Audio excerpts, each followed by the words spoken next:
and toy daddies, TPC and toy daddies. Welcome to the Toy Pick Community Top 10, brought to you by the Toy Daddies.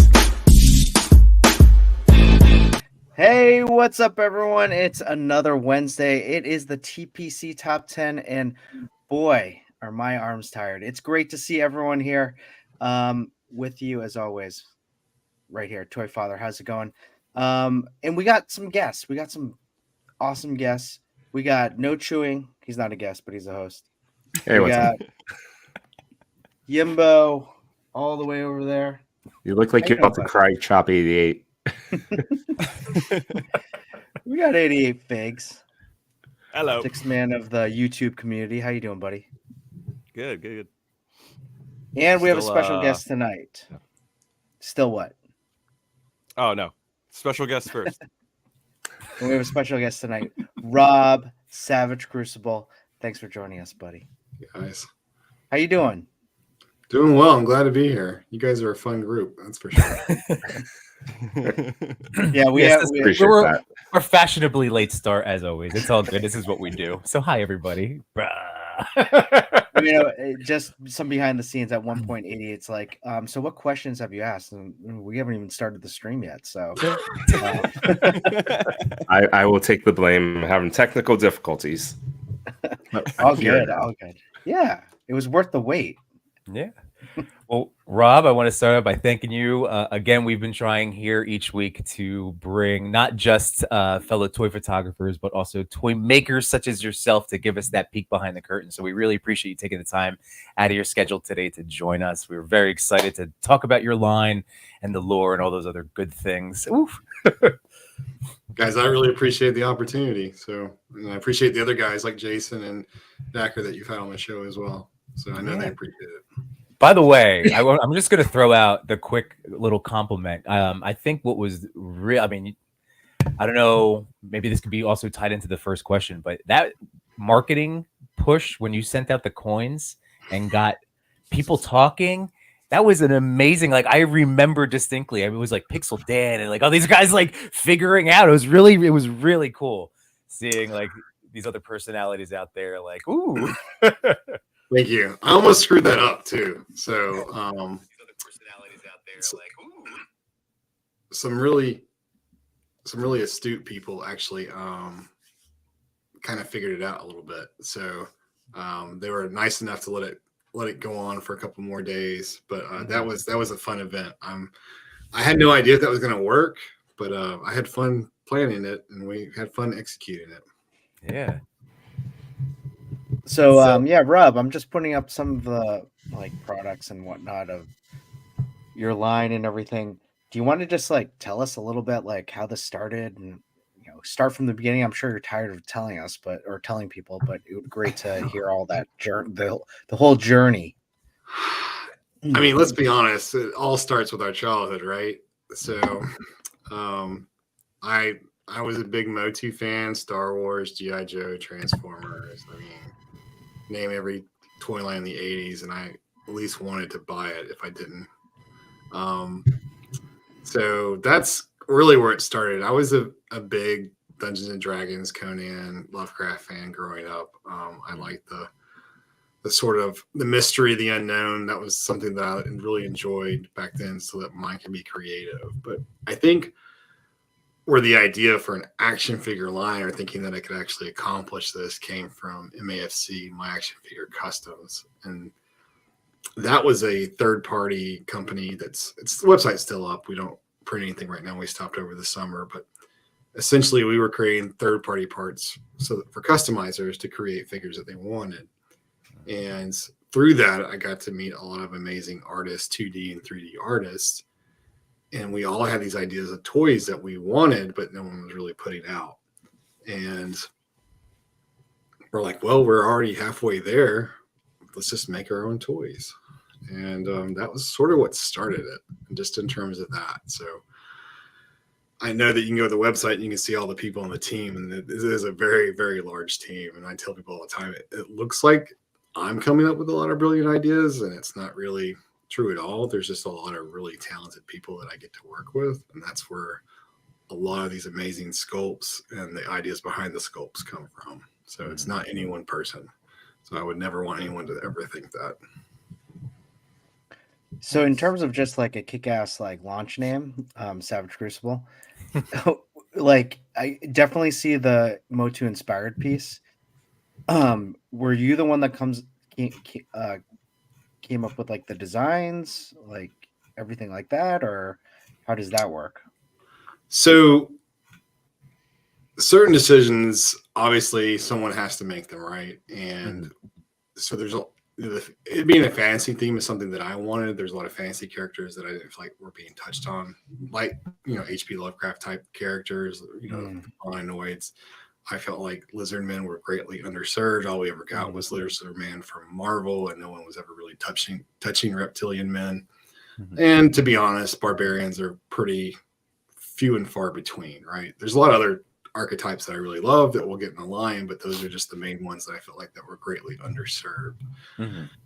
Outside of just existing IP, we get another Conan figure every couple of years or something like that. So, but it kind of just dies there, right? So there's only so many Arnolds that I want on my shelf. Hopefully he's not watching and finds me, but hey, if he's watching, please. Well, real quick, the funny thing is, If he's watching, please subscribe. Rob, when you were talking about like your team, I was gonna say, didn't Schwarzenegger just put out a book like about the concept that like he did one man, it's a team of people to make anything. I mean, yeah, probably. Yeah. So, but the articulation that I wanted, that's something, it's just like when I started the 3D printing. I did the 3D printing for myself. I bought a printer and we were making sculpts, and I was making them for myself to make my own customs. And just on a whim, I started a website because I hadn't built a website before. And I was like, I'll sell some of these and I'll recoup my money that I'm paying some sculptors. And it just kept getting bigger and bigger and bigger. And that's kind of how that started. So, but the articulation is something that I really wanted. I do like a lot of the figure arts and Mafex. A lot of those import figures have some really great articulation. So I felt like that was something that needed to happen in fantasy. Those really great two-handed poses, like the sword over the head, that kind of stuff.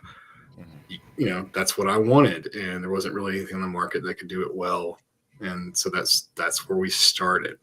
I also shied away from, I don't want to say, they're all unrealistic body types when you get down to it, but our sort of inspiration was CrossFit in terms of what we thought would be achievable in a body type. And so still very muscular, but just not like, old school 5 points of articulation Motu figures, right? So that's something I kind of shied away from a little bit. And that's the body type, the aesthetic that we were going for. Not everyone agreed. A lot of people on the team are they love the Motu style. They love the extreme exaggeration. And so those are just things that, sometimes it comes together in the ways you want it to, and sometimes it doesn't. But overall, I think everyone's really happy with what it came out. And so those are sort of some of the idea of where you have to make choices, and someone has to make it. So sure. Well, yeah, that totally makes sense. So wait, CrossFit inspired like body type, is that what you're saying? So just not like the old, I'm just trying to think of a Schwarzenegger, right? Is more Motu body mold. I guess I'm trying to think of like a Seth Rollins, like more of, right? That's who I go to when I'm thinking like. Yeah, no. So like when the lats come out so wide that they're like 5 inches out to the side, like no human actually ever looks like that. So right. Still pretty fantasy based. Don't get me wrong. We all wish we looked like these characters, but yeah, I know. I was like, I've done CrossFit once. I've never achieved this body. I mean, CrossFit champions is what it's called. Okay. CrossFit games maybe is probably a better way to say it. What would you say was the biggest hurdle? Time. It takes a lot of time to do this. I think that anyone that starts out, some people are very unprepared, understanding the length of time it takes to get figures to market. So it's easy to say you don't know what you don't know. And there are a lot of 3D sculptors out there today. And I don't want to be dismissive of them. They're very talented. There's a lot of talented people, very creative out there, but they don't have a single clue on tolerances or engineering that come into play to actually making something in a steel mold that articulates and has the right fiction and things like that. And so you'll even have sculptors that are professional sculptors working for companies like Hasbro or NEC or whatever, and they are working to certain tolerances that the industry is put out there for them, and then the factory will actually make changes that the sculptor doesn't even know about and never consulted about, doesn't know anything about, that they know that needs to be made at the factory in order for the figure to actually function properly. Right. And so that's a generic 3D sculptor who taught himself in ZBrush. He doesn't have a clue. And so what happens is, and that's why a lot of projects get delayed, is they hand the files over to the factory and they're like, this is a mess. It looks pretty on the screen, but it can't fit in a steel mold. The walls are too thin. The detail looks great on the screen, but you have to exaggerate detail for it to show up in the actual product itself. And so there's a lot of back and forth. That takes time. You're not a priority because you're not ordering a lot, and that's what keeps getting and pushing. Yeah, the time. Yeah, sorry. I would imagine it's like you're coming to the front of the line and the factory is the taco truck, and you're just like, here you go, this is what I want, and da. Or you're not sure what taco you want, and they're like, oh, we got a big line, back of the line, like start over. And then once your window of opportunity comes up again, then you're like ready to put your order in, something like that. Well, they got to make money, right? They got to feed their families, and they got to keep their factory moving. So it's not a negative. It's just simply like, if you're ready to go, they're ready to go. But if you're not ready to go, like, all right, you need to make these changes, come back to us, etc. So interesting. That is interesting. And like, you've just like 88 just described like my biggest like anxiety when I get to the front of the line and I have to order my food and I don't know what I want. Oh, especially at a food truck where it's just like a chalkboard that's only at the front, like near the truck, and you're in the back like, of the line, being like, I'm in a line. Yeah, you're like, oh my gosh, I Well, you know what, Chris, this seems to be a perfect time right now to start shouting out one of the best parts of our show, as we say each and every week, which is our chat. So thank you guys for all hanging out with us this evening. Again, we appreciate you guys spending your time with us tonight. And as you have questions for Rob, please put them in the chat. We will pepper him with your crowdsourced questions, because this is fascinating stuff, like what really goes into designing and manufacturing and getting a toy into our hands. Rob, one of the coolest things, I don't know how much you would like to elaborate, but right behind, if you want to just point to the, like on the wall, that was super, that's super, like, again, something that we as people, we just enjoy the toys afterwards, but what are those things on the wall that you were pointing to back there? You don't have to get into, whatever detail you want. Right. So from here all the way to there, those are printouts of the tooling layouts for Wave 1. So that's a significant amount of plates that are required just to get Wave 1 done. Yeah. And again, we've all been fortunate enough over the last few months to get to this opportunity to talk to people. And it does seem like, that the tooling and everything is one of the biggest, if not the biggest expense that goes into like starting a new toy line and getting a new figure out there? Is that where the primary expense comes from? It's the largest sunk cost. So yes. Okay. So I said, you guys, a tooling plate's like $5,000 to $6,000 per plate. That's, I don't know, about $94,000 sitting behind me on the wall. Not literally, but visually. And so I would say to just do one figure, you're looking at about $36,000, depending on the, a couple of different factors. But what most people, another thing, misconception people know, you don't get a lot of value out of making things smaller. And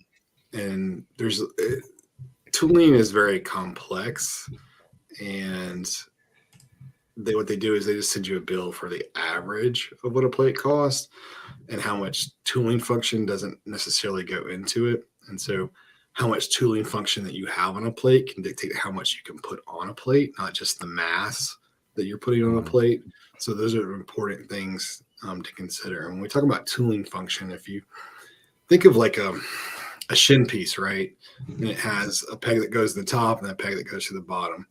Whether it's hollowed all the way through, if you think about it, since it's got holes and you know, like that's a hole, well, the pin has to come out to eject the part, because if there's something here to make this hole on both sides, when you take the top plate off, you can't get the part out, right? So you have to have function, and that's what they're referring to, is these pins come back to release the part. And there's another function that pushes the part out so that it can close back again, fill with more plastic, and keep going. So that's 3 different moving parts on one shin, right? And so if you have more complex parts like overcuts or undercuts that can't get out of the plate, that jams up the process, and you know, things like that. Then you get into a whole other aspect of, like, they call them cooling lines. You know, you see on figures sometimes you see like a little line where you can clearly see the 2 plates together. And what that is that's a product of like mass and how much the heat. Also, if the plates were like smashed or something like that. And so the larger the piece of the mass, you can have like bigger cooling lines. And so that's something that you want to take in, because, you know, it can be really distracting from the sculpt when you have that. So those are important considerations and things that you just going into it, you don't know about, you don't know a lot about, and you just have to learn. So well, I'm gonna compliment you again for being a guy that is willing to share. Like that's kind of what we like to do here when it comes to sharing what we know about photography and props and dioramas and all sorts of stuff. We like to share our knowledge, and I think that's, again, that message of just helping one another out and looking after each other. We have to. Yeah, no, absolutely. I think as we were saying, like, we have such a great community. People in the chat, please, we say this every time. You make us laugh the hardest. We don't make the jokes. You guys make the jokes, but please bring in the questions and let us know what you have questions for Rob. Any questions for Rob? I see a great one from Diggs Figs right now. Might as well get that first Laserman reference going for this tonight's show. So Dig Figs likes to, ask the hard questions. What advice could you offer me as an aspiring Laserman toy maker? So just a little. I can't believe we do this every single episode. Every week we do this. It's amazing. Just a little backstory. So here's a little backstory that everyone's heard like a million times, because we do this each week. Speaking of tooling, I'm sure we'll be able to find, because this is a Marvel Legends base. But when I was little, I made my own comic called Laserman, and basically it was a Iron Man knockoff. I shared this once, I believe it was on Yimbo's stream, and then it just kind of took off, and now every single stream we think of new villains, like origin plots. I've already written a 5-page kind of script for Laserman, outlining his origin and some of the major villains that would be in it. But not only that, I spent a couple, I know what it feels like to make your own line. I'll tell you that, because it took me like 5 hours to create this one. Customizing, finding the right body. I didn't bother swapping, but I did a lot of painting. Yeah. So here you go. This is my Laserman concept. So from start to finish, I hope you can like provide me with some. I can't believe you said 5 hours, man. I don't know if a guy with a big L on his forehead is the right look you're going for. I don't know what you mean. It's to signify Laserman. Whatever do you mean? Yeah, whatever do you mean? Rob, you can feel free to tell me, like, hey, that's a great idea. It's a great idea, but maybe you guys keep talking about if it helps Rob. Laser Man has already been pitched bring to this to Mr. life. Stevie. I'm just saying, design wise, it may not be your best choice. But Well, I'm thinking that I think you might be onto something. I think Laser Man needs some lizard men, some reptile villains because we don't see enough of those. So let's do it. I say a collab. You know what I'm saying? Yeah. And actually, you say that, and that's actually it's something for a lot of indie guys that want to make their own stuff. That doesn't happen more, which is kind of weird. At least in my opinion. There's drawbacks to it, but if you're trying to get your line off the ground and you see somebody else making something that might be compatible, you should lease the molds. Lease them? Mm-hmm. Oh, nice. Is that something that you would like? Have you thought about that, like leasing your molds? Or well, if I can pop in real quick, just like I saw the one picture of the con, you and Spiro, like that's obviously to me a natural. Like I'm a fan of your designs. Can't wait to get those toys, And then with Spiro, like I have all of everything that's been out. Like I love their stuff. So like I feel like, I mean, from a toy photography standpoint, I can't wait to mash up your universes. But you guys obviously in real life have been teamed up to an extent. So if you want to expand on that relationship. Well, I'll say this. I'll say that when you think about it, like it's cheaper, right? And so like the example of this, Operation Monster Force. You look at some of their monster figures coming. They're using tooling parts from like Furay and like Memory Toys, right? Okay. So they're leasing that molding from those other companies to bring. They add a couple new pieces. Because they don't want to invest or whatever reason, right? That's just like a one-off character. They don't really want to put out too many of them or something like that. So yes, that's an option. You don't see that a lot. There's some characters that, you just kind of wonder, like, do you need to make entirely new body? No, there's drawbacks to leasing. Sure. They may not, no one says I have to, or someone else doesn't have to, right? So there's drawbacks to it, but there's upsides to it, especially if you're starting out. So I don't know why it doesn't happen more often, because it just helps collectors. When you think about, like, there's just so much customizing and part swapping going on these days, like, why wouldn't you? Like, doesn't it benefit you as a creator to a certain extent? So I don't know, just something to think about. That's not out there. I just wonder myself why it doesn't happen more. I mean, like I said, there are drawbacks, but a lot of upside. Well, what's cool is it does seem like. Sorry, 88. No, I was just gonna say it was very cool seeing how, like, again, just with all these smaller independent toy companies, like it just, as we hear like the different relationships or see the different partnerships, it's neat that I like seeing all of you guys pull together. It's nice, however it is, whether it's promotional stuff or just whatever. Yeah, no, I was just gonna say maybe it was like the figures before, so that's something that's on our radar. And we bounce ideas off each other, and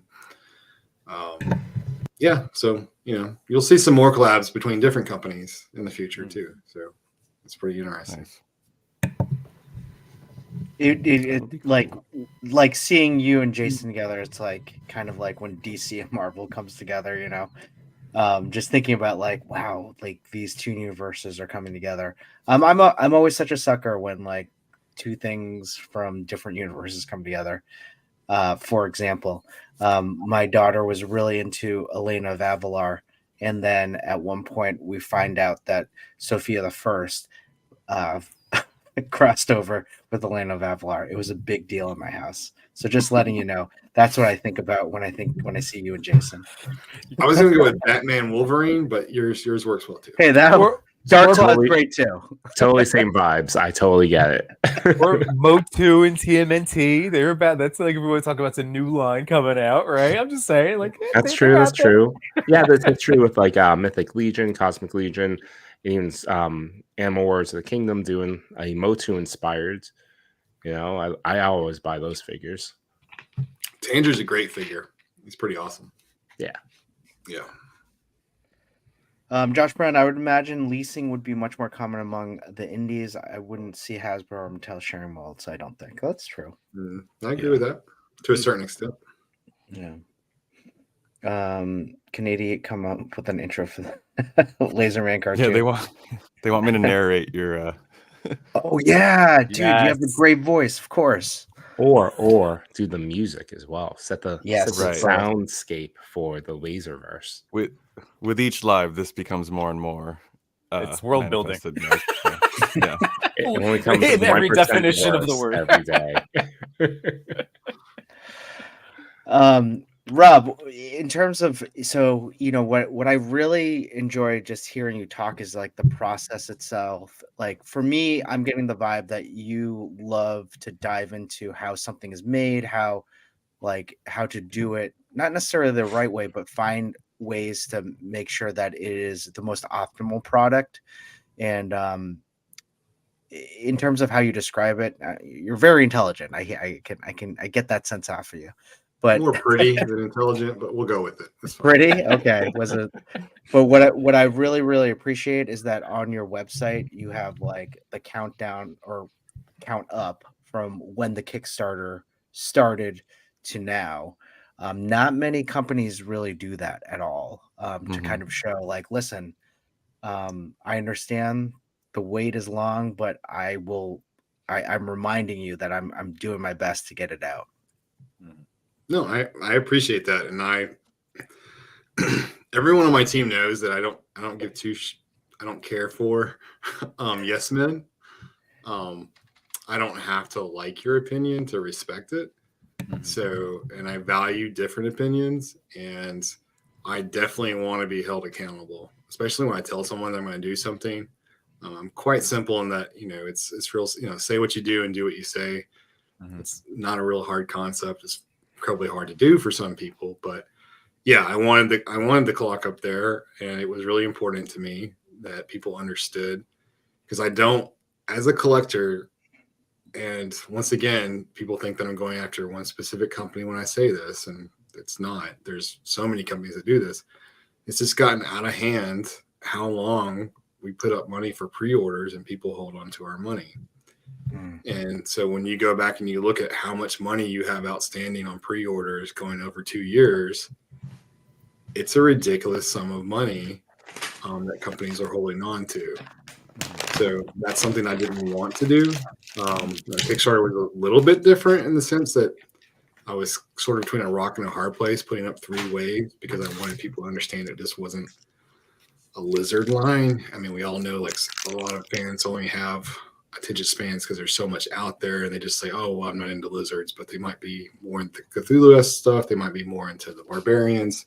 And so I wanted to show the whole depth of it. But that's just something that's really important to me. Understanding and planning ahead and taking the risk as an owner is something I'm willing to do. And I don't know why other companies aren't more willing to do that themselves. I love the idea that you hold yourself accountable and just making sure that, it just shows that, you're willing to go as far as you can to make sure that the product gets out there. Yeah. Well, one also, thing I did. also just him. Sorry, real quick. Also, just Rob, you just talking in the sense of seeing ideas that you would think is a great idea, but no other company's doing it, and the fact that you're just going for it, like you're changing the game, and that's who knows, like that could be like huge, like, so it's, I guess I'm just giving you your flowers for going for it, I appreciate it. I don't know that I'm changing the game. Bobby at Valverse Action Force, he started to where he doesn't even put up a lot of pre-orders. Like he's just showing up with his figures. Yep. Which is, I know that some people don't always agree with some of the things that Bobby says, but that's a really big deal for an owner. Yeah. To go ahead and put all his money back into it, produce an entire wave, and not have any clue on what the demand is for it. That's a huge risk. He doesn't, he's just one man. So that's really big. That's a big deal. And I think that some of these other companies that are doing this that are way bigger makes me really question. Like there's one company got a $25 million infusion this past summer for selling stock. So where does that money go? I just, Yeah, I mean, you guys know who I work for, so just ask some questions about those kind of things. So that's all, and I get it, but Kickstarter is great for a lot of reasons, and one of the biggest reasons is its reach. If I was to put up Savage Crucible on my own website and just do pre-orders from the beginning, it wouldn't have had nearly the success that it had that Kickstarter has. So there is a certain approach to doing Kickstarter and these sort of big backer things to draw attention to a project. But at a certain point, you have to say, all right, as an owner, you're supposed to pony up your own money. You're supposed to really believe in something. And so that's part of the game. That's part of the risk. Well, it's like I think Chris mentioned before, but again, the passion comes through. It's the fact that you are one of us. You are a collector. You keeping all of this in mind, which I think is, it's great to hear as just a customer of somebody who wants to own these things. It's great hearing that. Endless Fables did have a question. Those pictures of the Lemurian legs show how flexible they are. I figure that can crouch. My question is, where would we be able to find them in the world? Sea, desert, jungle? All of the Solid above. question. Yeah, excellent question. And so, yes, you will actually start to see, as time progresses, different types of Lemurians and different color patterns and things of that nature. So cool. So anything that's creature-esque, we'd like to pull from nature.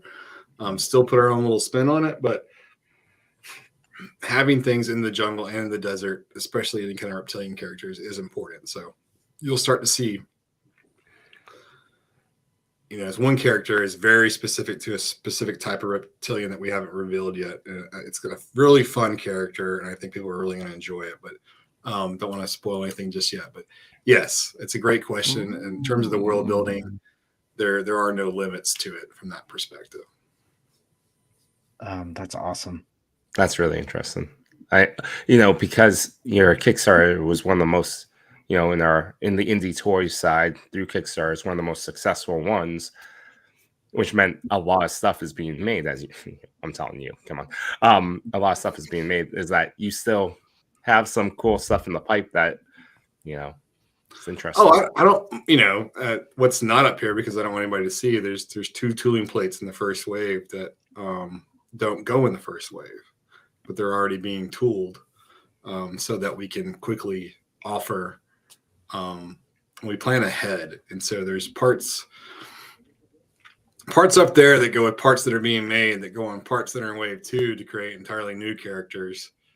And so planning ahead is so that you don't have those long delays in between. And so that's what we're hoping to achieve. So there's certain operational efficiencies that we're trying to get to. I really want to be in a place where we can literally give the files to the factory and they're like, these are almost perfect. Boom. That's another example of something that we're really focusing on to make sure that because we do a lot of feedback, like, why do we need to change this? Like, I don't want them just to fix it. I want to know why they fixed it so that they don't have to do it again, because everything's business on that side. And if you're a good business partner, people love doing business with you. You got your order ready for the food truck, basically. Yeah. How many? Hold on. Rob just screams efficiency as he said that. Yeah. So before even the food truck came, he knew what he was going to order. Yeah. He already has everything planned, and I think that's what I really appreciate. A thinker like that, not everyone has that inherently. So to have that kind of overhead in terms of being able to plan the forest as well as the individual trees is really impressive. Mm-hmm. How many years out are you guys planned as far as you can go to the website and you can look at 2D and 3D concept art, and that is that much of it, maybe that much. Cool. Yeah, so we had 2 guys working full time for 2 years sculpting. Nice. We have 1 full-time sculptor right now still, and it never stops, the sculpting. And so In between tweaking something, they go on to making new concept. And part of the reason why we're not releasing the entirety of what Wave 4 is going to be is so that we're flexible and we can make adjustments. If I can do a great job of, if the demand's there, then we'll keep coming out with entirely new characters, and I have no problem reinvesting all the money into tooling. If the demand is sort of average, then we'll change and we'll reduce the amount of tooling to a certain degree, and we'll keep mixing in new parts in every wave. I'm not a fan of just reissuing an entire figure that you've seen before, just in a repaint. That doesn't appeal to me as a collector. There are instances where I'm okay with it, depending on the character, and if it's like a con exclusive or something that it's like it doesn't kill you as a collector if you don't get it because you're like, oh, I got that one already. It's fine. I don't need the neon green one or whatever. Like an anniversary fig or something like that type thing. Yeah, exactly, things like that. But I don't like reissues. As a collector, I just don't. Right. Reusing parts is great as long as you bring in new parts. And I think there's a smart way to do it, to invest to where when you do reuse parts, it still feels very fresh when you add in new parts. So this goes back to like planning ahead. So, making heads that match the armor sets with Wave 1, Wave 2, and Wave 3 that you can mix and match with different body types moving forward makes those not seem reused. Because if you think about it, let's just say in Wave 4, I use one of the armor sets from Wave 1. All right, well, you haven't seen that armor since Wave 1. It's now Wave 4, and it comes on a different body type, and it's got an entirely new head that goes with that armor. It feels fresh, even though you're reusing those parts, some of those parts. So it's just kind of spacing it out and having a cadence to it to make it more fun. Yeah. Kind of let people kind of like almost forget about it and then come back to it with some fresh eyes. I mean, even like you saying how much the molds cost or how much is behind you on that wall, I don't blame anyone for reusing. Even Hasbro, as much as they're shoving it down our throats, like with reuse of molds and stuff like that. But it makes sense from a financial and business standpoint to continuously use the molds that you paid a chunk of money for. Yeah, right. Yeah, it just depends on the volume. So it all comes back to volume when very you think about it. So volume per SKU was what my personal opinion should dictate how much money that you pour into tooling. Moving forward. Good point. If you're producing 100,000 units per SKU, I think you can afford to put $10,000 worth of new tooling into the figure, right? It's pennies. Who cares, right? But if you're only, there are some toy lines that do less than 2,000 units. It's a big ask, So it just depends on where you're at in your volume. I want to see a stream, and maybe you guys bring Rob back and just like bust out charts and dioramas and stuff that explains the tooling cost versus like volume and just to like we set up like a business school case study on if you want to do I will be a student on that stream if you gentlemen want to run like just toy finance discussion. I would be so fascinated. Well, I mean, we'll call it. Let's put it together. We'll call it like building Laserman or something, No, that's perfect. That is perfect. Building Laserman. I mean, that's a perfect example. That's like HasLab. Like some of the criticism of them is very justified. They're like, oh, if we have 4,000 more backers, then you get a new head or something, and you're just like, that's a lot of money. Yeah.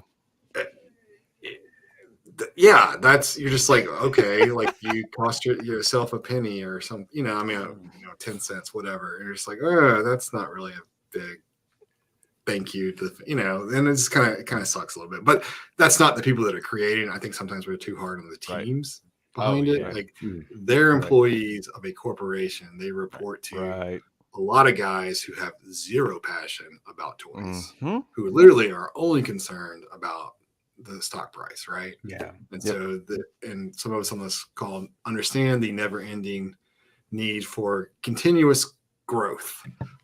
This magical thing that's supposed to happen, growth every year, and you're like, well, if you have a mature product, you can't have growth anymore. You know, how does Coke grow, right? Yes. Yeah, there's only so many people in the world. It's already saturated. Like you can either steal market share from Pepsi, and that's a constant battle. So, and that's where the people like, you know, when I worked at Procter and Gamble, like what companies will do is they'll start to find ways, instead of having growth, they want their margin to grow. And so they'll start cutting costs in certain ways. And that's why, you know, in the package, like Pringles, there's less Pringles in the package every year because they're cutting it. You know, they're trying to increase the profit margin.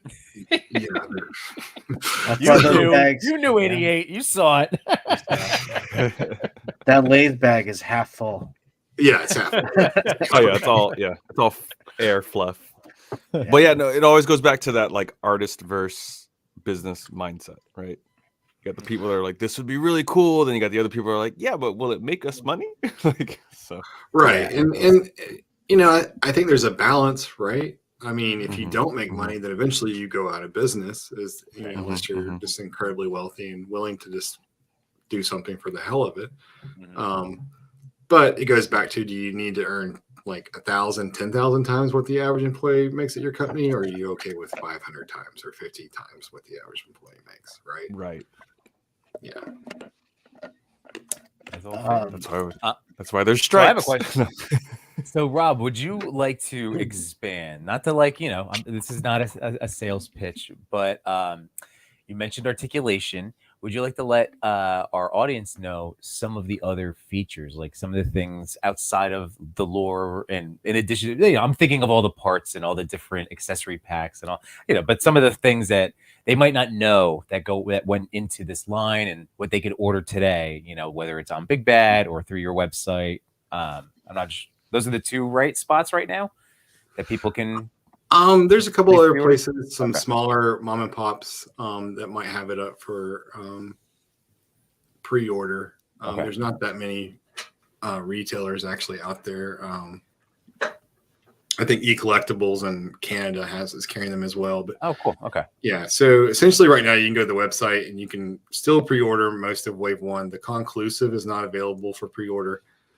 The Lemurian Slate is sold out. The Lemurian Slate is also sold out on BBTS. The Savage is, if it's not sold out, it'll be sold out really soon. So I only think there's like 3 or 4 left on BBTS, but there's still a good amount on our website. Wave 2 will not go up for pre-order until Wave 1 ships. And not the best business decision of my life, but it's the right decision for collectors, because I feel like they should get the figures in hand before they feel the pressure to pre-order Wave 2. I do think that there will be a lot of pressure because I think people underestimate or overestimate how much stock we're going to have. And there's a reason why the slate sold out, because I basically don't have any left. I have a few left that I have to save for miss orders and to carry to conventions. And so there's not. And I think it's, for me, from a business standpoint, I don't want to oversaturate the market. I don't care about having a gazillion retailers out there. That doesn't interest me. I much rather just go to conventions, put the figures in front of people, let them see them, and then they'll make the decision for themselves.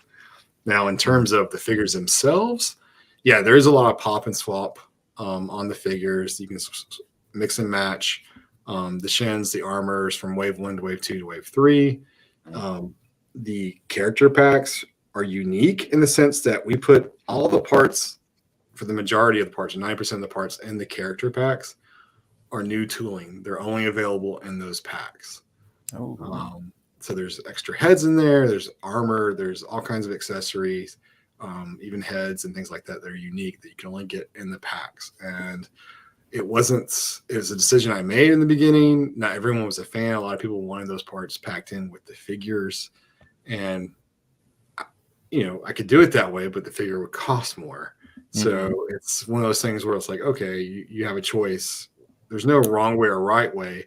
But at the end of the day, it was also about waste. And it's not because I'm that sensitive about waste, but it was just like one of the things where I hate getting so many extra parts with my figures that if I buy 3 and they come with 2 extra heads, then I have 3 figures and I've got 9 heads. What do I do with literally 6 other heads, right? Like they're just gonna sit in a drawer or something. And so I was trying to come up with a way to make that not so blatant for everybody. And so while still giving them a lot to choose from. And I thought like a character pack, you have so many unique weapons and armor pieces and heads in there. And it's a great value from that standpoint. So I think it'll be a lot of fun once the people get them in hand. And I think between the articulation, the high degree of paint apps on the deco figures, I do hope that people really enjoy them. Well, I mean, I'll speak for myself, and gentlemen, you can always chime in too. But like, I really like that, having the choice, like you're saying. Like, I know what you mean. Obviously, I have a basement full of toys. I have tackle boxes full of extra accessories. But the ones that you're talking about, the stuff that will just forever sit in a tub, a little Tupperware thing, you know? So giving us the option, I personally love being able to pick and choose now and expand on the figures that you were just discussing. That's really awesome. Yeah, and there's other aspects in this from a business standpoint that people don't understand, like cannibalization. If you have too many of the same thing, you're just cannibalizing the other figure, and it's detrimental to the future success. And so I wanted heads to be unique to certain paints, especially in the beginning, so that, you know, if you like that head, it's only available in this deco or 2 decos, and that's it. That's so cool. You know, so yeah, and amazing designs. Like these extra head sculpts are ridiculous. Like, oh man, yeah. What I really love about the guys is that there's so many artists that worked on those, but they all feel like it's part of the same world, even though they're very unique and have different flavors to it. From Lee Robinson doing some of the heads, and Kevin and Nick and Arlen. So yeah, it's there's something there for everybody, whether you like some old school Savage Lizardmen or you want something that's sort of like a half human, half lizard type character. So, oh man. Rob, what do you collect, if you do collect as a toy? Oh, I definitely collect. So Mondo, Motu, yes. Oh, okay. Oh, gosh, Love their stuff. That Battle Cat is amazing. So it's amazing. And they came to PowerCon, and that was I'm not ashamed to say that I made everyone in my booth that was there go get the raffle ticket. If you weren't there, they were raffling the opportunity to buy warehouse finds. Oh, and wow. So like all day they would give out raffle tickets, and then they would call the numbers at the end of the day. And then if you were like the first 5, they have like, so I was trying to get, I don't have a Scare Glow. And so I was trying to get one of the Scare Glows. And I think I got like a Motubi Man at Arms, because I was like the second day I got like 4th or something, and they were all sold out. I was like, yeah. So Mondo, Motu, I collect classifieds as well. Oh, cool. Yeah. Actually, I have my checklist. I was just going through like what was like what order got canceled, what figure am I missing that I haven't realized yet? Like that was yesterday's homework. That's funny. Did you pick up any of those new Joes that dropped today? Who did I get today? I just ordered somebody. I know, the Iron Grenadier. Oh yes, that was yesterday. The Iron Grenadier. Oh, that was yesterday. All right, he was still up. Yeah, him, yeah, and then who was and then Scrap Iron? Dude with the dog. Is that Scrap Iron? Is that his name? Metalhead. That's it. Metalhead, and then Mutt and Junkyard and Mutt. Oh, that's right, Junkyard. I need to get those 2. I pre-ordered the Vamp. Oh, I did too. Oh, nice. I did. I got car one. looks, yeah, that car looks great. Did you back the Hiss tank, Rob? I didn't, but I have one. I bought one for cost from somebody. So I it was really well. He's a good guy in the community. So, and then he was getting out, so I bought his entire collection. But I did back the Dragonfly. Thank you. I'm really looking forward to the Rattler HasLab. I think that'll be a lot of fun. So nice. Definitely hitting their stride. I'm amazed at the amount of stuff that they're putting out. Too much, actually. I think they're putting out too much. A lot. I feel like every other day there's something arriving at my house that's classified. Yeah. Well, I can't wait for that Hiss thing. I don't know, So- champagne problems. You got too many good toys. Well, you know. Mm. It does sound cool on paper, though. There's like, what's that in the mail? It's like, oh, it's classified. Right. Yeah. No, I don't know. I and someone asked me this, and I think for our line, Savage Crucible, I think the max number of figures you could put out in a year reasonably would be 24. Not reasonably, I think that's the max number. I think a reasonable number is about 16. I think you want to hit it in a cadence where it's about every 3 months that you're releasing something.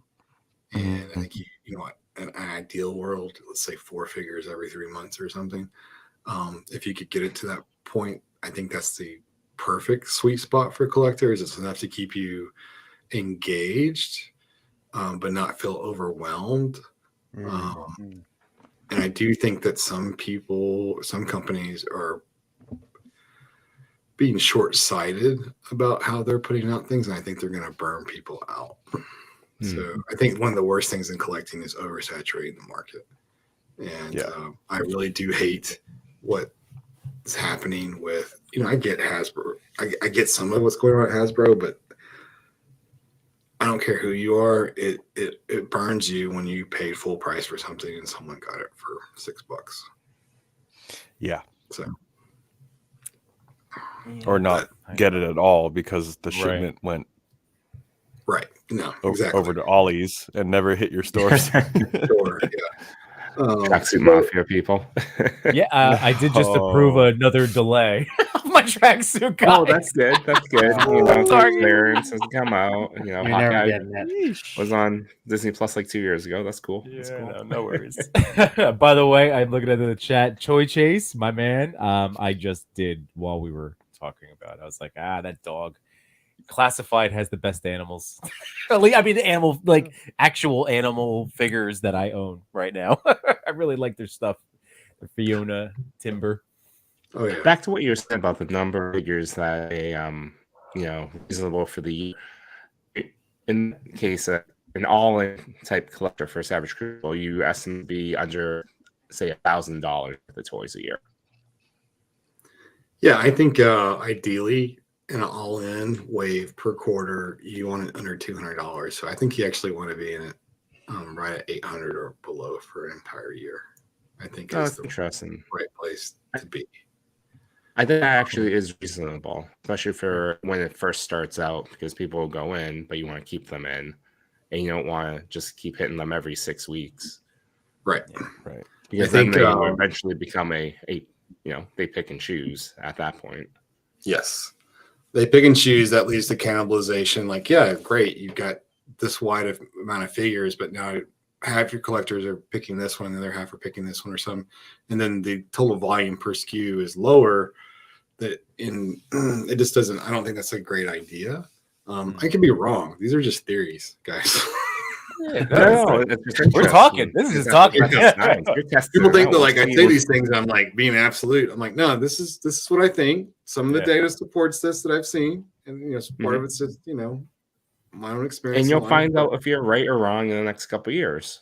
Right, Yeah, exactly. And he says it with such confidence and suave that I believe it. I was like, oh, right? Yeah, 3 months. Well, okay.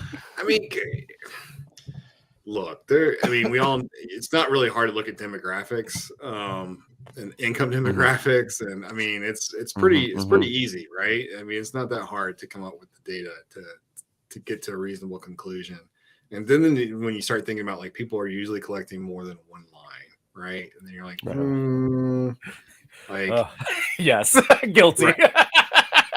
Right. And so you start adding that in there, and then you don't have a nostalgia factor. So it's very important. If you don't have a nostalgia factor, there's 2 things you need to make sure. One is that you take care of your collectors and ensuring that you don't ever oversaturate a market and ruin whatever perceived value that they have in their collection.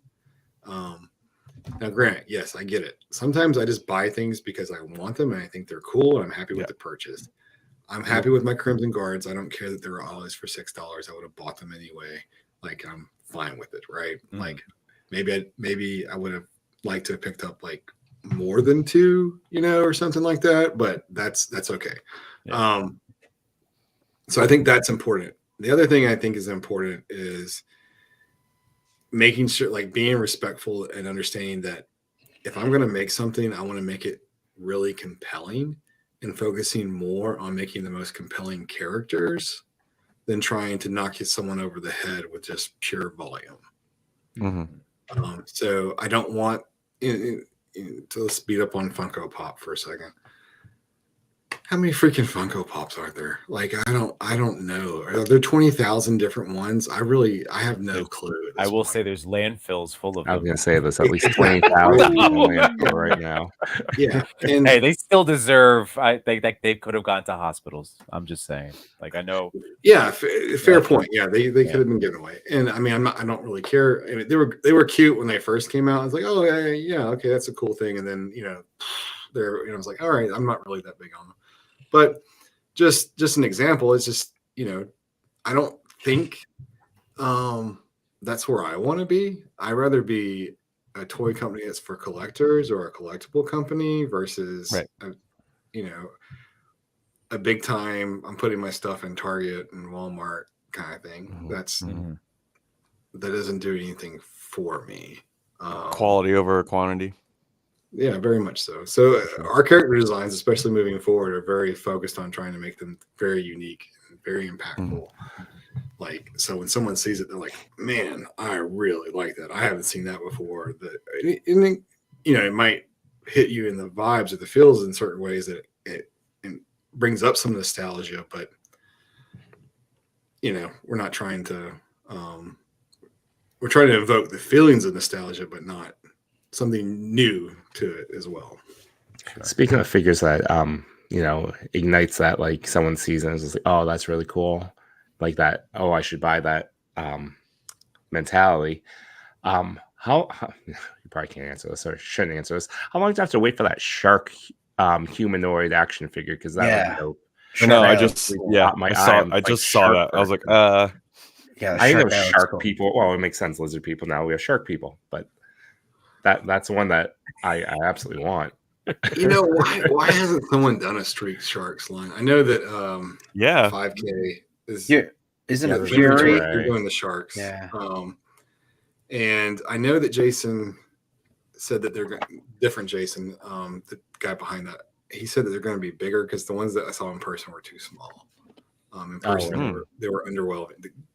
Great detail, great paints. They're just if you put them next to my Piranhanoids, they're like equal in size, if not slightly. Piranha was slightly bigger, so they were too small for my personal taste. But he did say that they're going to be bigger, so I was happy to hear that. But yes, so I can't tell you when that's going to hit. So as we get closer to Wave 3 being in people's hands, then we can have that discussion. There's like I said before, I want to be flexible to demands and what people want. And I'm just like everyone else. I want everything right now. There's so many characters and character types that I want desperately. But So you heard it here, guys. Wave 4 shark guys. Use hashtag shark yes. Back in 2 years, guys. You heard it here. Anything tonight. Tag every Savage Crucible photo. Hashtag shark yes. I will also though throw my name into the. I caught that shark picture and went, ooh. Yes, so I'm there. Yes. Right. Yeah. Have you guys thought about or planned, like, I guess, vehicles or animals that, like, a pterodactyl that they would like ride, a battle cat? Mastodon. Yeah, like just crazy big scale. So, right. What can I say here? Two thoughts. Can you say? Two thoughts. One is You said so much already. I think that the market right now is really underserved in smaller scale items that go with your line, whether it's pieces that I would call diorama effects that really make a display to characters that are smaller to sort of round out the scale. We definitely do have bigger characters like Sharkman and some other stuff, and mounts are on our radar. The problem you run into is we all run into it, like how much space do we have? And when you get into a 6 and 7 inch line, mounts are really big and they take up a lot of space. And so my question that I have to ask myself is, do I want to put money into tooling for a mount that's not going to sell multiples, or I'm not going to be able to reuse it a lot? Or do I make a slightly bigger Sharkman figure? Which one comes first? Which one's more compelling to the line? Which one has higher demand? It's not always about demand, but it's one of those things like what you don't want to do is you don't want to put money into something that is just not compelling. So there's plenty of horses on the market right now, right? There's plenty of horses out there by multiple companies. There's a moose. There's a moose. There's a boar mount. There's wolf mounts. I see a griffin.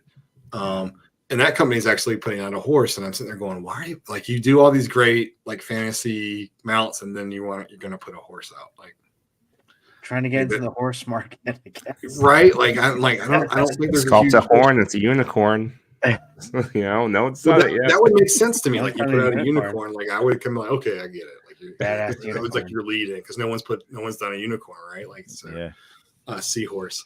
Macho seahorse. I like that. Seahorse. Very true. So that's just kind of Coming where through. my mindset is. There are compelling reasons for me to go against what I just said, and there's some strong reasons to do it, and I might. And we'll just wait and see. Yeah. Right. Cool. I guess my follow-up question would be like, would it even be worth the cost if you were to do something like a limited, like, hey, we're only making 200 of these crazy sized dragons, like that would probably sell out. The answer is but no. Would it be right? No. Okay. Yeah. So I'll be frank with you. Most of the factories will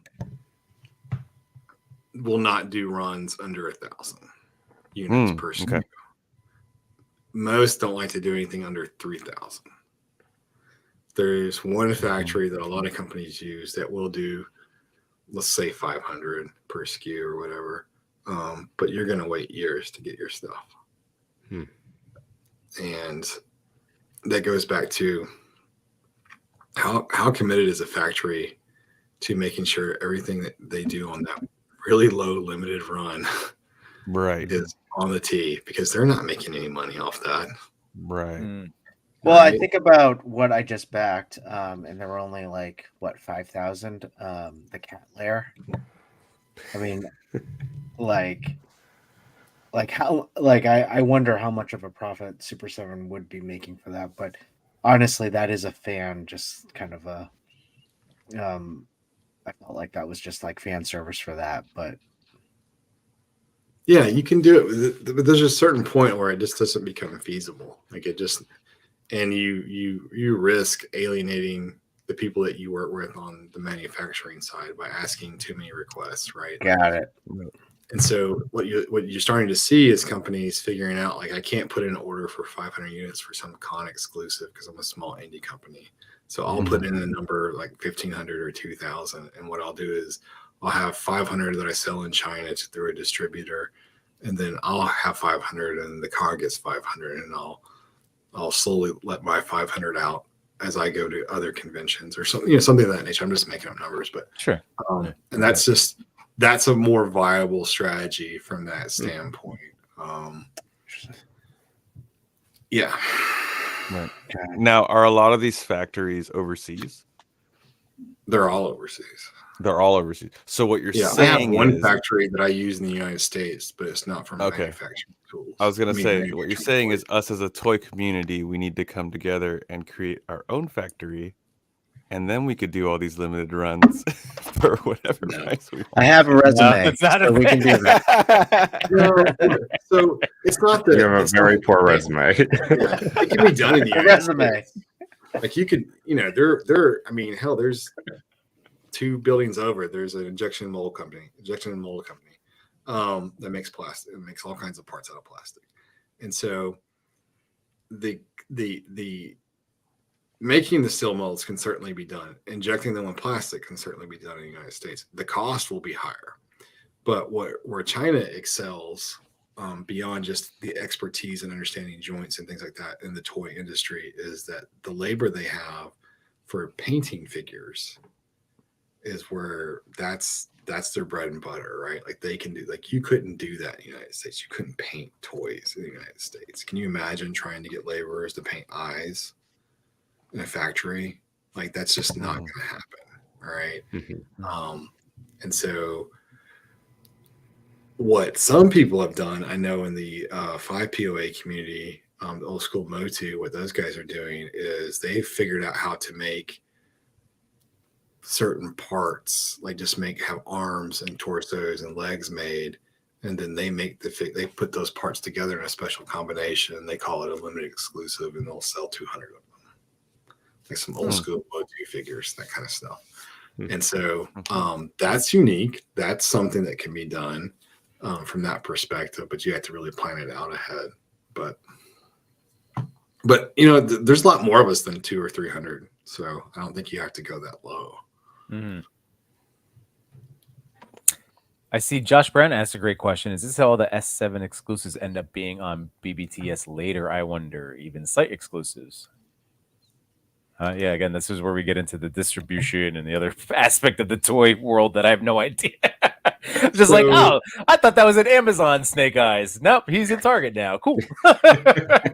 So Right. there's a lot. I don't know anything about Super 7's distribution. I can tell you this. I can tell you that from my perspective, what I've been told, I shouldn't say I know, but what I've been told is that BBTS also has distributors in China.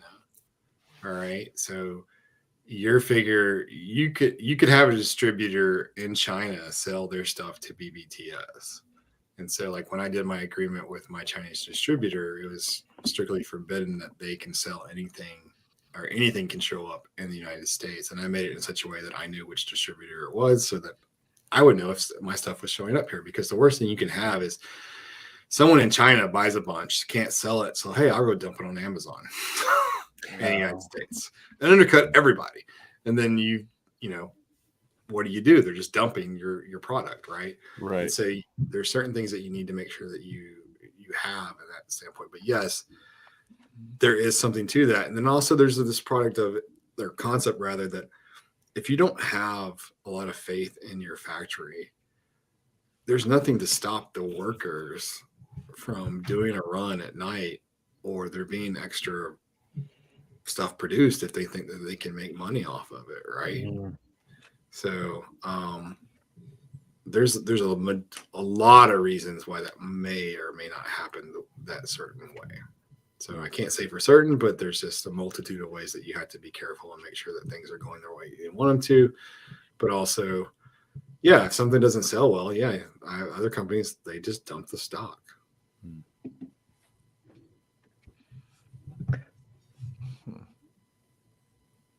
Sorry, you look like you're about to say something, Chris. That's why I'm just this I was pregnant waiting for pause you. happened for a second. I was just thinking about how to if we had any other questions for Rob, and then if we want to go and talk about more about Savage Crucible, and then also like thinking about the top 10 too. So I'm just thinking about the agenda, guys. That's all. I feel well. Again, chat. Just by all means. I mean, Rob. I've been loving everything that you've been sharing with us this evening.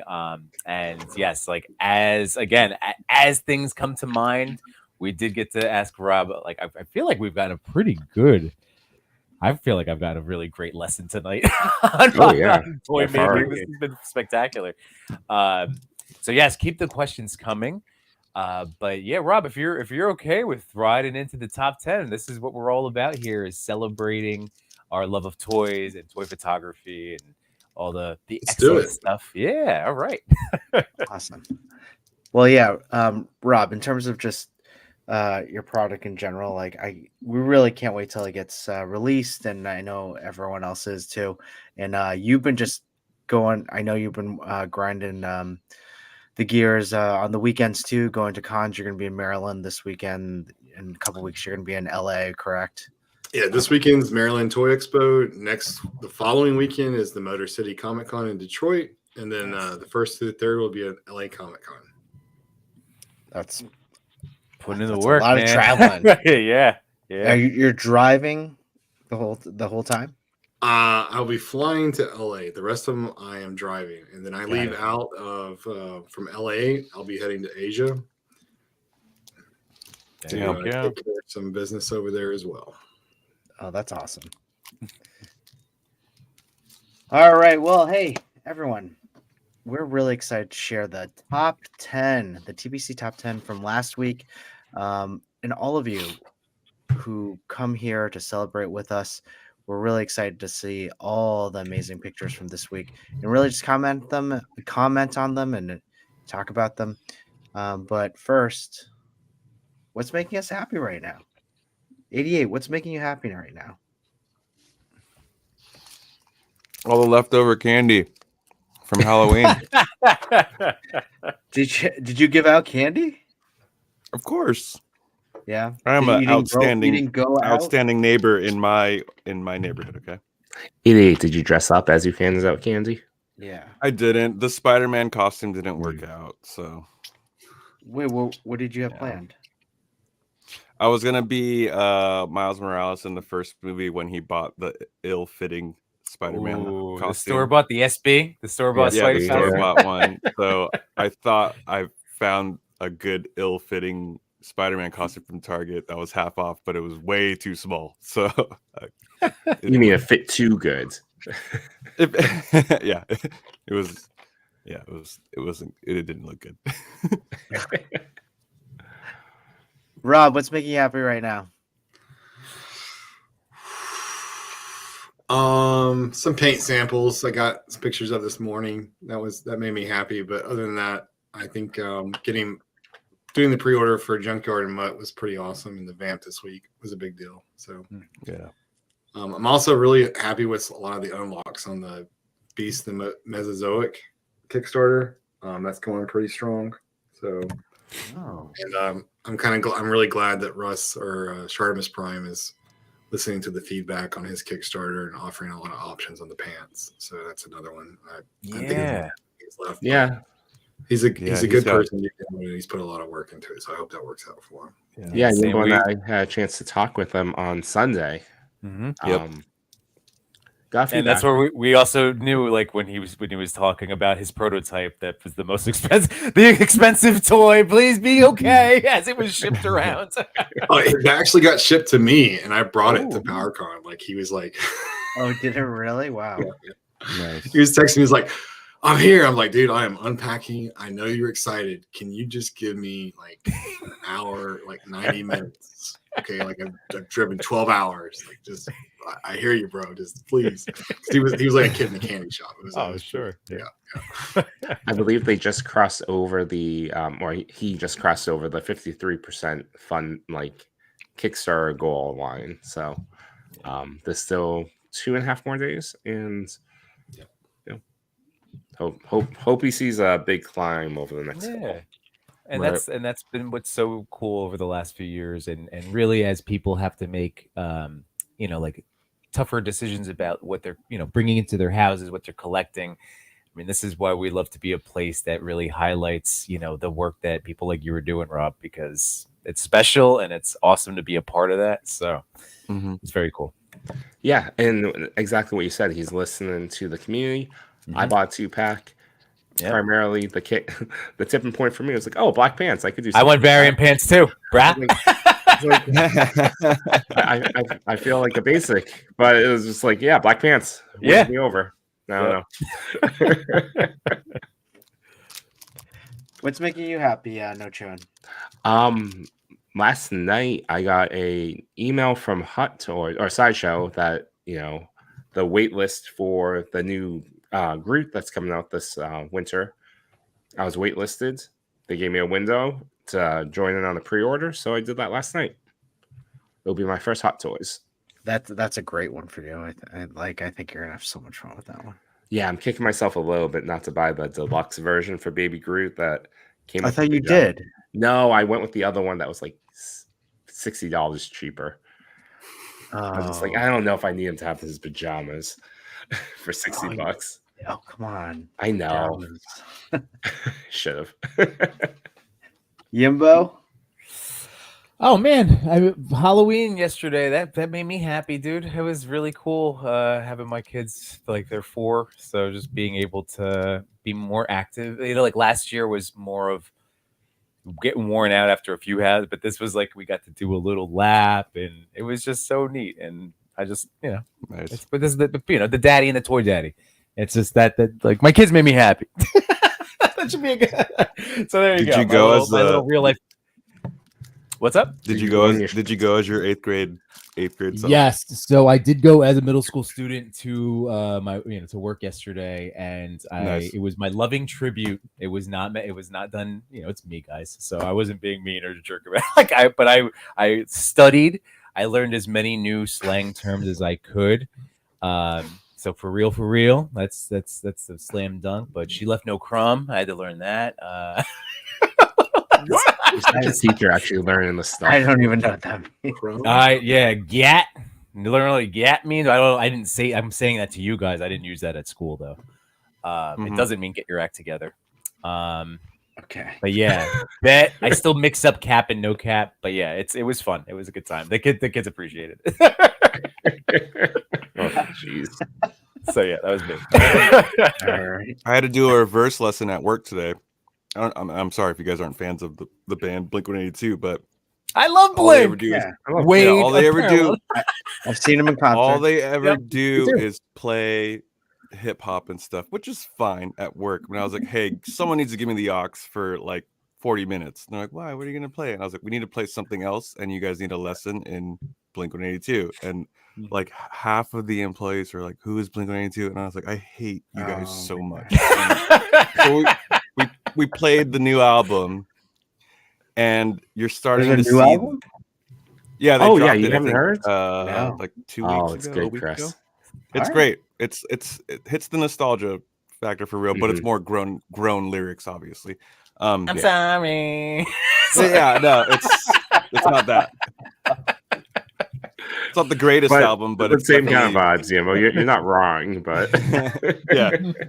But anyway, it was I'm seeing the shift of like it's almost like hip hop is becoming like disco now, and like where there are artists that still are coming out and catching that wave of kids, there are kids out there now that are just like amazed that you could play guitar or drums or whatever. So they're like shifting back into that scale, and I'm just like, oh, finally, like live Going musicians back, are yeah. gonna get are coming the back. garage bands, the return of the garage bands. There you as go, know, 88. Like we need, that's Yeah.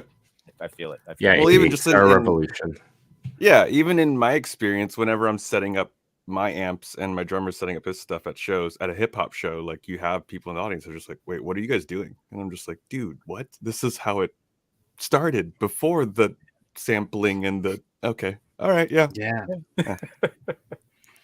Idiot, I was in a garage band when I was in high school. It was great. I could see it. What'd you do? I played bass and I sang. I sang. In a short-lived Did you really, Imba? bass. It was a basement band. So yeah, 3-piece. I sang. Faith was my big hit for the 4 friends that would sit in the basement and listen to us. Which Faith? Hell yeah. I guess it would be nice, Yeah. but I would do the no. Limp Bizkit or Of course, George The- Michael. No, no, it was Limp Bizkit. Come on, But Yimbo, you joke, but it could have gone either way. that's true. it Fair. really could have gone either way. Well, yeah, just like Yimbo, I'm also very happy with Halloween last night. Got to go. It's one of my favorite times, just going out with the kids. I think this actually might be the last time I go out with my oldest, I was gonna because I say, know she really wanted to go out with her Aw. friends. So Oh, that made me really no. sad. sorry, buddy. Yeah, I that made me really sad. know. But this was my costume from Halloween. Did you walk around last night like that? I did, and let me tell you, it's really tough walking around in a costume like this. I'm proud of you. It was 37 I- degrees last night. Well, You're dressed yeah, up as a chicken. yeah. Well, based off your and- costume, I and- can kind of see why your daughter would want to not like be with her friends. And stuff. It had to be said. It had to be said. She chose the costume. I didn't choose. Of course, that one. yeah. Oh God!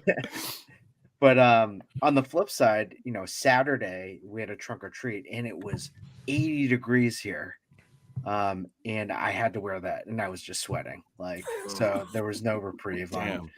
what the weather here. So, but hey, I went with I'm the also most happy- low-key costume for Halloween. I sent it to Yimbo and Chris.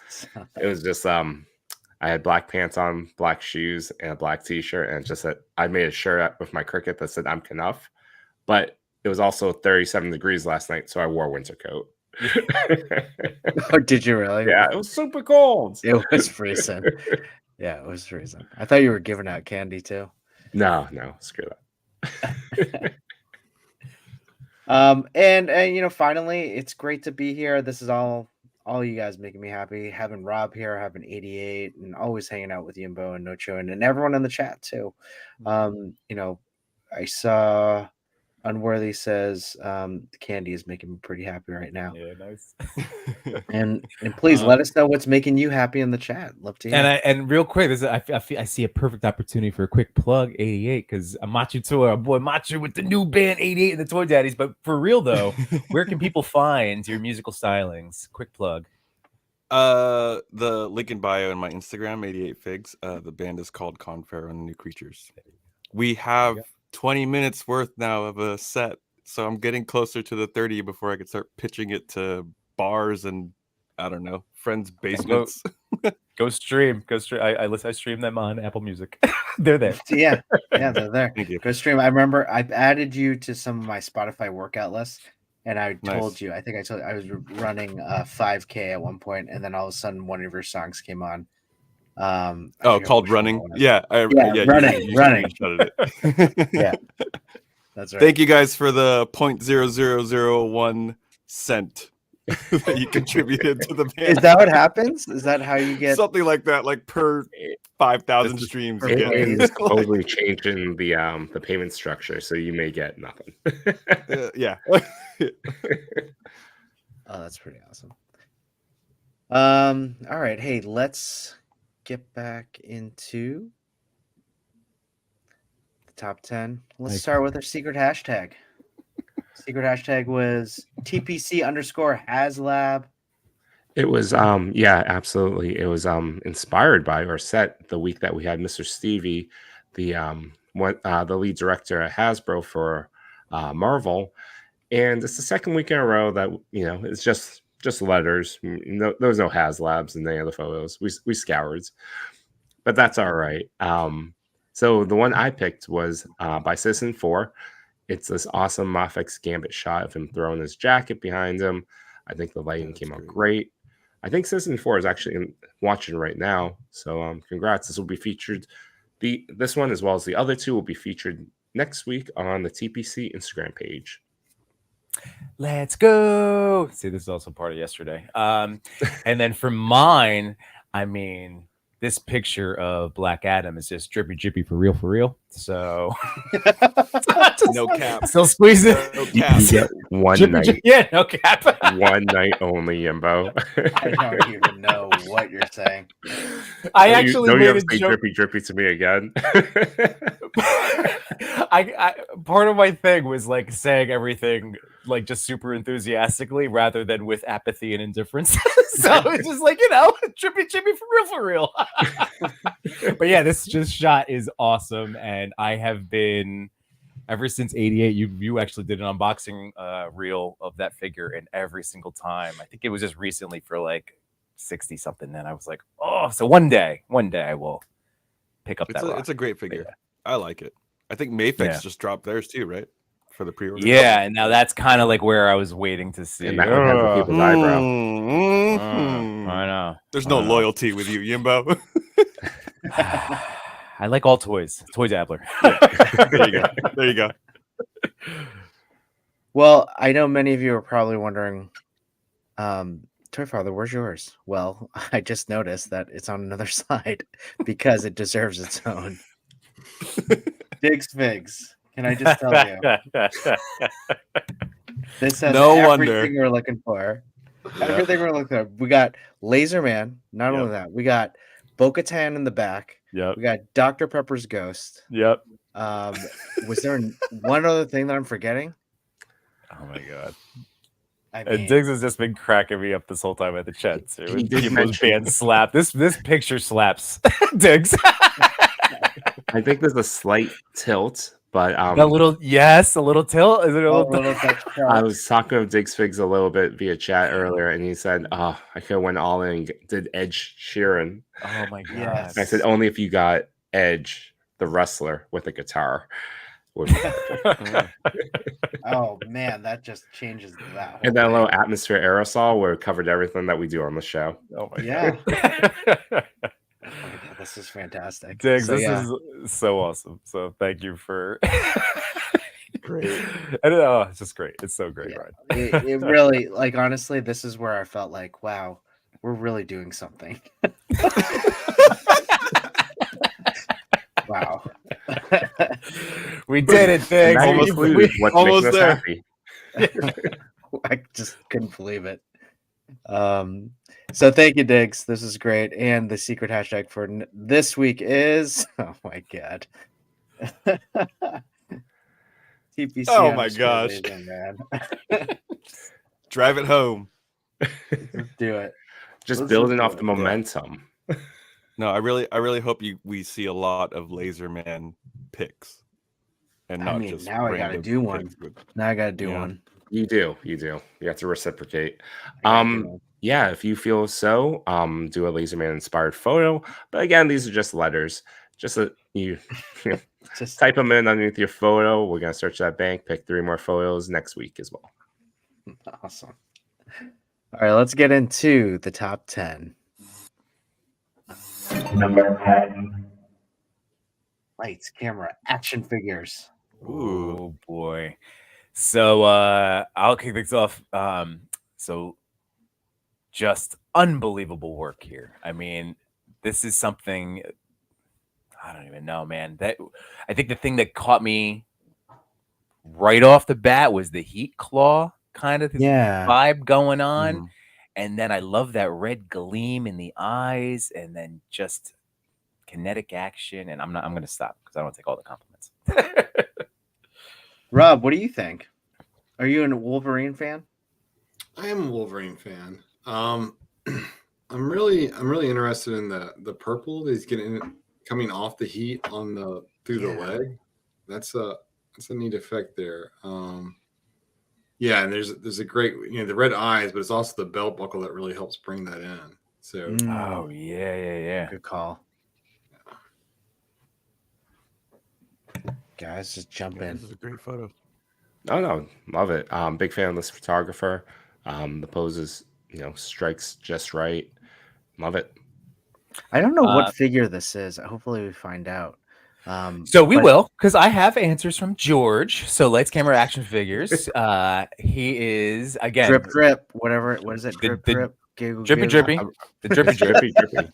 it's drippy, drippy. And Drippy, drippy, giggle, giggle. But seriously, like George knows The giggle, exactly what he knows what he's doing with creating poster-like quality toy photography. He adds like such incredible realism. He shoots when he starts shooting hot toys, forget about it. Like you're looking at movie posters. So just really, this is the perfect time to remind you guys, if you're discovering a new account for the first time, go check them out, give them a follow. So here we go. I asked George, what's the story behind the picture? So here, I've been saving up for a year for a wide angle lens. Love the dynamic and close-up feel it gets, and finally managed to get one. This was my first shot with it and really wanted Wolverine to be the first subject and get close up and personal with those adamantium claws. Wanted to feel like they were coming right at you. Yes, sir. Nice. Mission accomplished. Yeah. And then what's making George happy right now is just to love the range and variety this community brings to toy photography out there. There's so many styles and inspiration. It's just around every corner. It's so much fun to try different things. For this shot and the wide angle lens, I owe it to DTPMPPMP and then Dork Lord Collectibles, who have mastered that art of the close-up wide angle. So very nice. Wow. A little shout out there Cool. too. Wow. So DTPPMPPMP and then Dork Lord Collectibles. I always feel like Lights Camera Action Figures has just evolved. Like in every month, they're doing something new, or they just kicked it up a level. Like they do great work. So yeah. So no mention, but I do believe that this would be the Mafex if I had to guess. I Right? would think you're so. right. Yeah. It's just the post edit that he did so well with that Yeah. makes me question too. So No, it's a phenomenal editor. I mean, outside of the photography aspect, but the editing. Oh, people like Awesome. George. Just go, I don't know this stuff. Can't do it. Did that figure come with multiple head sculpts? He has two or three. Machi, let us know. No, he has three. I remember. But they're it's all masked versions. It's got the stoic, and then I think it's three. Oh, okay. Maybe two. I would say maybe the only like critique. This is an amazing photo off the top, but the only critique I wish I would have seen was like the grinning teeth, the like more grr face, Sure. to like sell the action, you know. Yeah. But it's a great photo nonetheless. I don't think there is that head sculpt, but yeah. No, if there's two, there's a stoic and the Is there R? Yeah, there. I have it, but I don't even know. Maybe this is like a very low level cut through of a baddie. It's just like, you're blocking the door. Yeah, I'll go get through Oh it it yeah, real no, quick. he's Yeah, Logan did not take this situation Exactly. seriously. Yeah, this is just a Tuesday. Yeah. Great job, George. Lights, Camera, Action Figures number 10. Number 9. Jedi Jack 2019. Nice. Rob, would you like to start? We won't put you on the spot every time, but we do like to kind of defer, just so like I don't do what I did last time and take all the nice things. No, I always appreciate, this is something I love about Frazetta. He always blurred the background, and there's always that element of mystery, which I think really makes the best figures when you're trying to make out something that makes you dive deeper into the picture, which obviously having Daredevil in the foreground like this is fantastic. It's also just sort of poetic that someone named Bullseye is always missing so much. True. That is a great point. Well, he never misses until Matt. Yeah. Right. Never miss. Gave him the yips. I love, first of all, the leveling up that Jedi Jack 2019 has been doing. Jason is awesome, member of the community, and an amazing dio maker too. Yeah. But yeah, like his photography has always been awesome. But then he's been sometimes he catches you like with this shot. Feels like obviously Matt is reaching out to the screen, but he brings you right into that action. It makes you really feel like you're a part of that, and you can even feel that energy around, like the dodging, the suspensefulness. It's just really great stuff that he's been doing. Yeah, his favorite character is obviously Daredevil. He does some great cosplay too. He puts together great cosplay costumes. But yeah, you see the Dutch tilt here, but not only that, just putting together the scene in a warehouse like this. I believe that's an extreme set. I actually probably might be his though. I think he made it. You're right. I'm fairly certain. Right. It probably is his. You're right. But here we go. Let's find out. So I was working on some poses and thought it would be cool if Daredevil was dodging something. The Bullseye figure fit the bill perfectly for this. So, in my face, I set up some Extreme Sets dio in the background. See, I would right. And threw in some of my own props that I made. So we were both right. I think we're both right.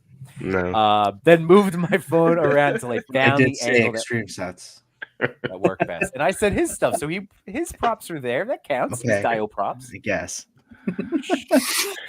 Two things. Giggle. Drip. Two things are making me happy right now.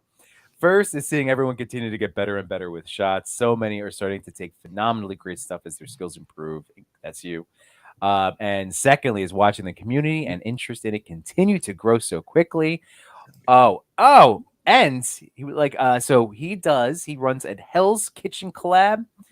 I'm gonna have to join this next time I photograph my Daredevil. But yes, so he wants people to know, so you can reach out if you're interested in shooting Daredevil. He has a weekly Hell's Kitchen collab, so you can reach out. Nice. And he's awesome. He's great. So I think there was a sentence in his answer that was pretty crucial to anyone that's just like kind of. I mean, the people in the chat obviously are all great photographers, but he said he moved his phone around until he found the angle, which is like very crucial, I think, in selling toy shots. Yes. Just because when you're setting up, you're only thinking like straight, so being able to like move and find that right cinematic angle is very crucial. And he killed it. And 88, I'll say that thanks to Machu Toy for the photo mode influence in Spider-Man 2, but I've been using like that to help my angles of photography, right? Because you can circle and orbit their posing, and it's already unlocked different, like, oh, if I set up, I can do it that way, that I hadn't previously thought of. So yeah. Thanks again, Machu. But yeah, Jedi Jack 2019, awesome job. Congratulations. Let's move on to number 8.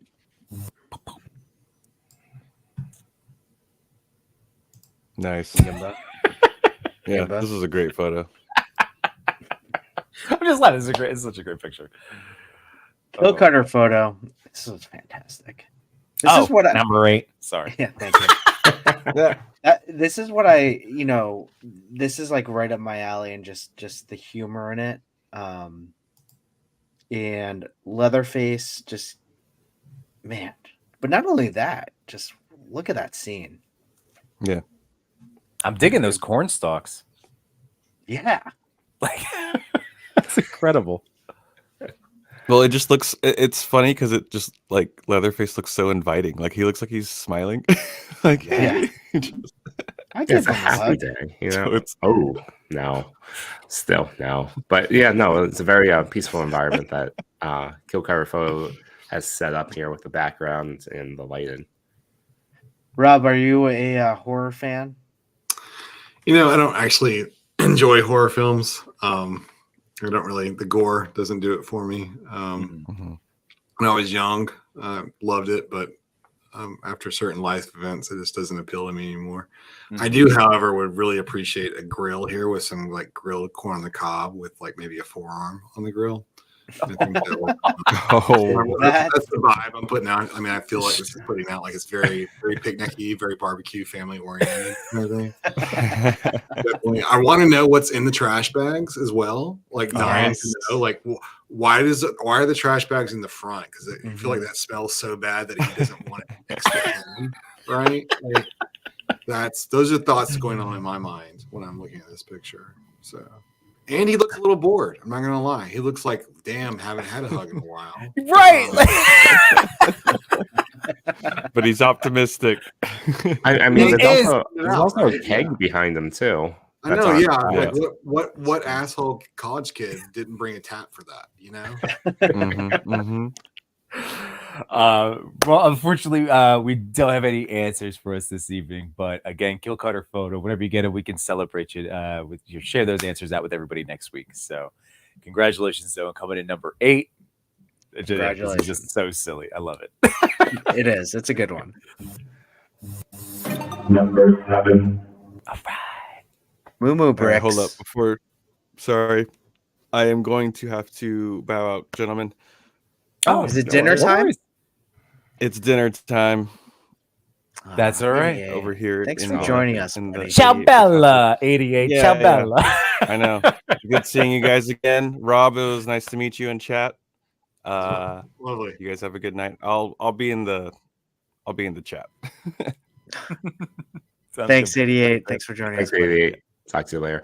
While we're paused, actually, and we have a good number of people in the chat, do it. We can do that Fast Pass feature giveaway, and I decided that this should be the hashtag. For real. The way this works, for those that are unaware, type in hashtag drippy drippy. You'll be entered into a drawing so that whether it's an old photo or a new photo, it can be featured on to the TPC IG page, or what some people have been doing in the past, pass it forward to another photographer, and that photo can then be featured as well. All right, we will keep this going and going back to the is drippy drippy slang for chlamydia? Because that's the only thing that's popping in. Yeah, what? Mary No, Fox. it's just the drip. The drip is the style, but then the drippy drippy was the new twist that these kids are coming up with. The drippy drippy. It used to be just drippy drip. The drip. All I heard was someone telling me that they didn't that know mean? and they can't explain it. That's all. Yeah, what does that mean? Still, though, I don't know. Like, What? New style? Drippy What? drip? No, it's just the instead of saying drip or wow, you have great fashion sense, it's the drippy drippy. It's like this sweatshirt, my X-Men sweatshirt. This is That's the drippy drippy. That's drippy drippy, baby. Yeah. For real. Do people really talk? Did they really talk like Yes. Yes. There's also Phantom Tax. I blew kids' minds when I knew Phantom Tax, which apparently he's a YouTuber that like steals food and calls it like off his friends' plates and calls it Phantom Tax. So I like pretended to like take candy off Phantom Tax. They're like, how do you know that? And I'm like, I did research. Phantom Tax actually does sound like a business thing. Right.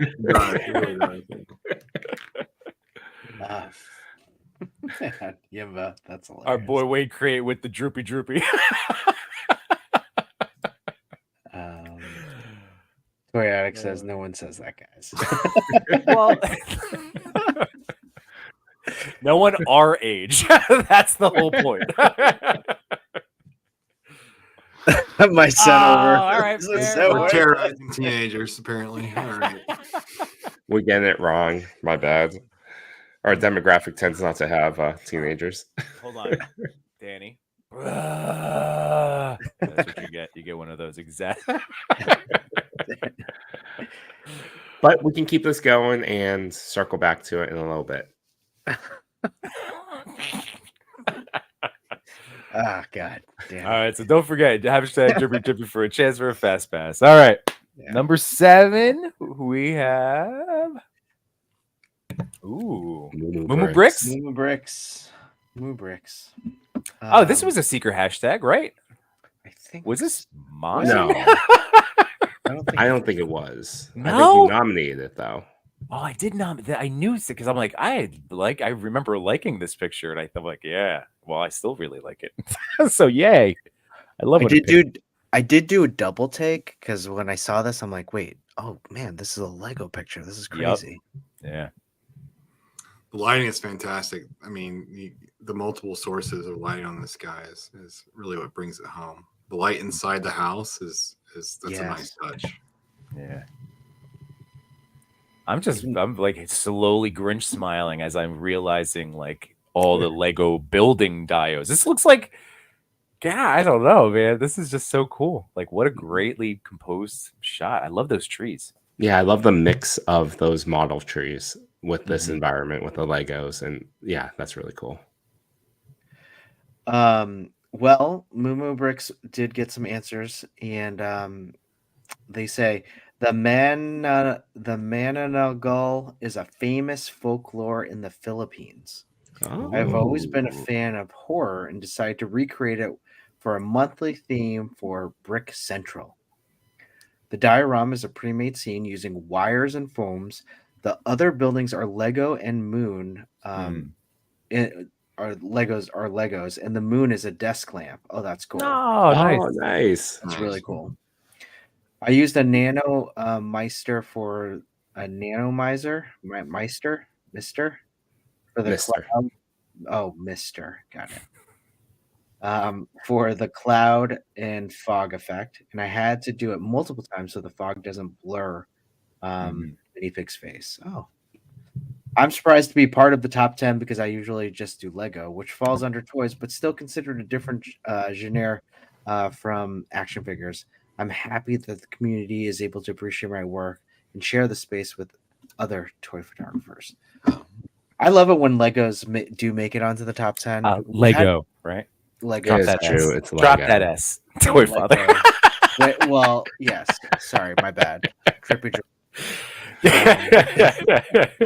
No And cap. drippy with you.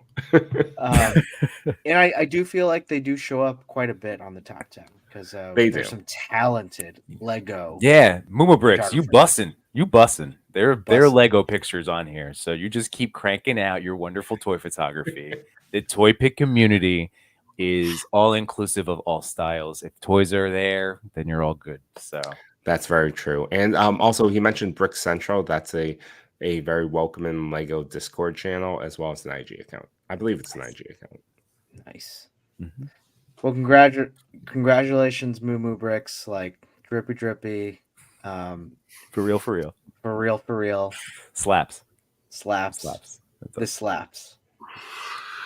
Yeet. Number 6. I was gonna start saying everything that I know that I've One learned in night the last only. 5 years. We're only doing this for one night. One night only. Oh man! Unworthy All right. collector. Oh, I'll take this one. Yes. So the backstory to this. Well, first off, Unworthy Collector is a good friend of ours. He hosts a show on Thursday nights with our good friend Toyac17, A Worthy Addiction, starting at 9 p.m. You can find it on YouTube. But the story behind this photo is that we had Skeleton Collector. Is a collector? Yeah, Skeleton Collector had reached out and asked if he could nominate a photo. I said, "Oh, sure. Who do you got?" And he had this one, and I just laughed. I was like, "Oh, of course, it's Unworthy." And we pushed it through, and I'm glad he did. This is a You got number fantastic job by 6. him. Yeah. Yeah. And I know that he's a big McFarlane fan, and he really did an excellent job with this photo. I'll hands off. Yeah, I love you know what I love the scene in terms of like the ruins of the city, and even just like if you can see it, that faded like background of like ruined buildings and in the white there, showing kind of like the fog. Just amazing job. Yeah. No, this is a really cool, like, because my eyes get pulled either. What is the what's his actual name? That evil soups? Ultraman. Ultraman? Is it Ultraman? Yeah. But I love how I'm drawn there, but then my eyes sweep down to like Superman Prime, I guess, like struggling. I love the other than like just my eyes then soak in the rest of the background stuff. It's just a really excellently composed picture, and again, it's nice seeing a lot of Superman love/hate, but love in this picture. I mean, yeah. Unworthy's been leveling up his photography the past yeah. couple months, Mhm. and this is a good example of that. Yeah. A lot of emotion in this picture. I think there's a lot. And I don't think the other ones were lacking necessarily, but there's a lot more emotion coming through with the figures in this one. Yeah, Definitely. I mean, I don't know if you can see it, but Jonathan Kent's in the back, so like father and son down on the ground, and looks like all the luck is against them right now. So yeah, it's Even an with evil Cesaro's he's evil giving him the soups. luck. Yeah. It's going for the bad boys, right? Unworthy. But it is true. Like the posing, especially though, of the two soups in trouble, like those are so well done to convey that emotion. I agree. Yeah. I'm with you, Rob. I do really want that Eradicator though. That one looks cool. You should buy it. I think I should. Unworthy says Rob, it's a running gag where they say that they want something, and I agree with them that they should buy it. And then they usually do. But it doesn't matter what it is. I'm like, you should buy it. I wonder what the ratio of like purchases during the show between us is in terms of like what percentage that does happen.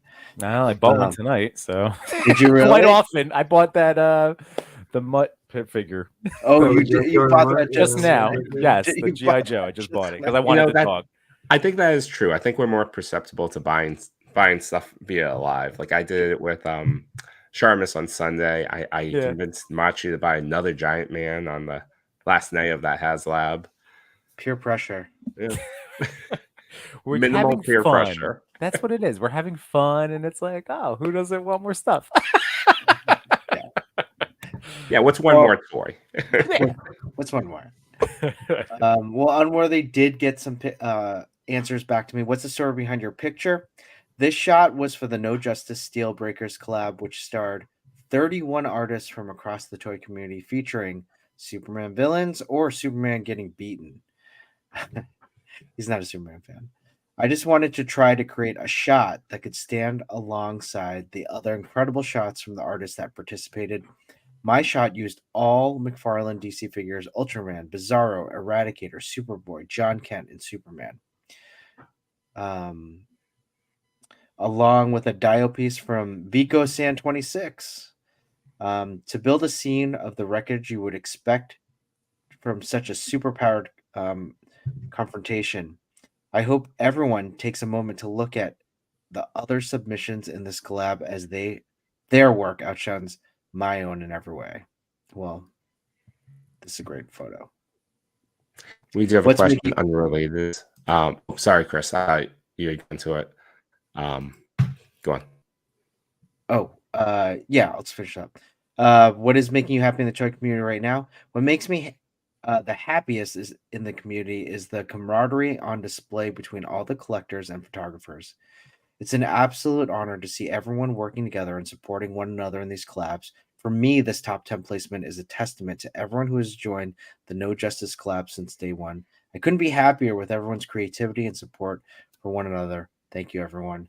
Thank you, Unworthy, for just being a wonderful person in the toy community. And I can't wait to hang out with you at Legion's Con in just 6 days, right? No, not 6 days. 9 days. No, mine. Yeah. We can go in 6 days. You want to just take off a couple days early? Well, it does start on Wednesday, doesn't it? Doesn't part of the activity start on Wednesday? Part of it. If you got invited to Jason has be to an be there. intern. So, yeah. If you're an intern or a vendor or going for Oh, the did you- econ stuff. Did you get that intern thing? No, I didn't. I was Oh, hopeful, okay. but no. No. Sorry, no. did you want to bring out a question? Sorry, what was that? Yeah, somebody had one. It's like, hey, Rob, you grabbed the SHF Guts and Griffith. I don't know who those are. Guts, yes. It's that's an amazing figure. So I don't know if you guys are into Guts or anything like that, but that No, that's So like I Guts. what's guts? Yeah, I'm gonna have to look this up now. no, it's Are just we a buying great- this, guys? Are we buying this? Do it, Chris. You just buy one. H yards. You love SHF. I did too. Chris is Oh, not- that guy. That guy. Okay. Yeah. now I gotta I'll look. show you. No, I'll show you. Hold on. Present. Oh, and Diggs Fig says, I definitely buy more watching you guys. I just pre-ordered SHF Mall. Is that the same mall, like a re-release, or is that a brand new one? Isn't a brand new one. Hmm. So it's Oh, this guy. Oh, this guy with the big swords. the Yeah, big sword. right. They're making a movie of this guy, right? They Or is this made- another character? Yeah. Or no? Yes. It's like I call it the Final Fantasy sword. So Maybe that's just what I'm thinking of. Yeah, that's cool. That's a good one. All right. that's cool. I love Berserk. All right, Unworthy Collector, congratulations, Wait, buddy. hold on. What's that? I'm going to push the button. Oh, drippy drip. All right, last call. Drippy, drippy. Pushing it. 3, 2, 1.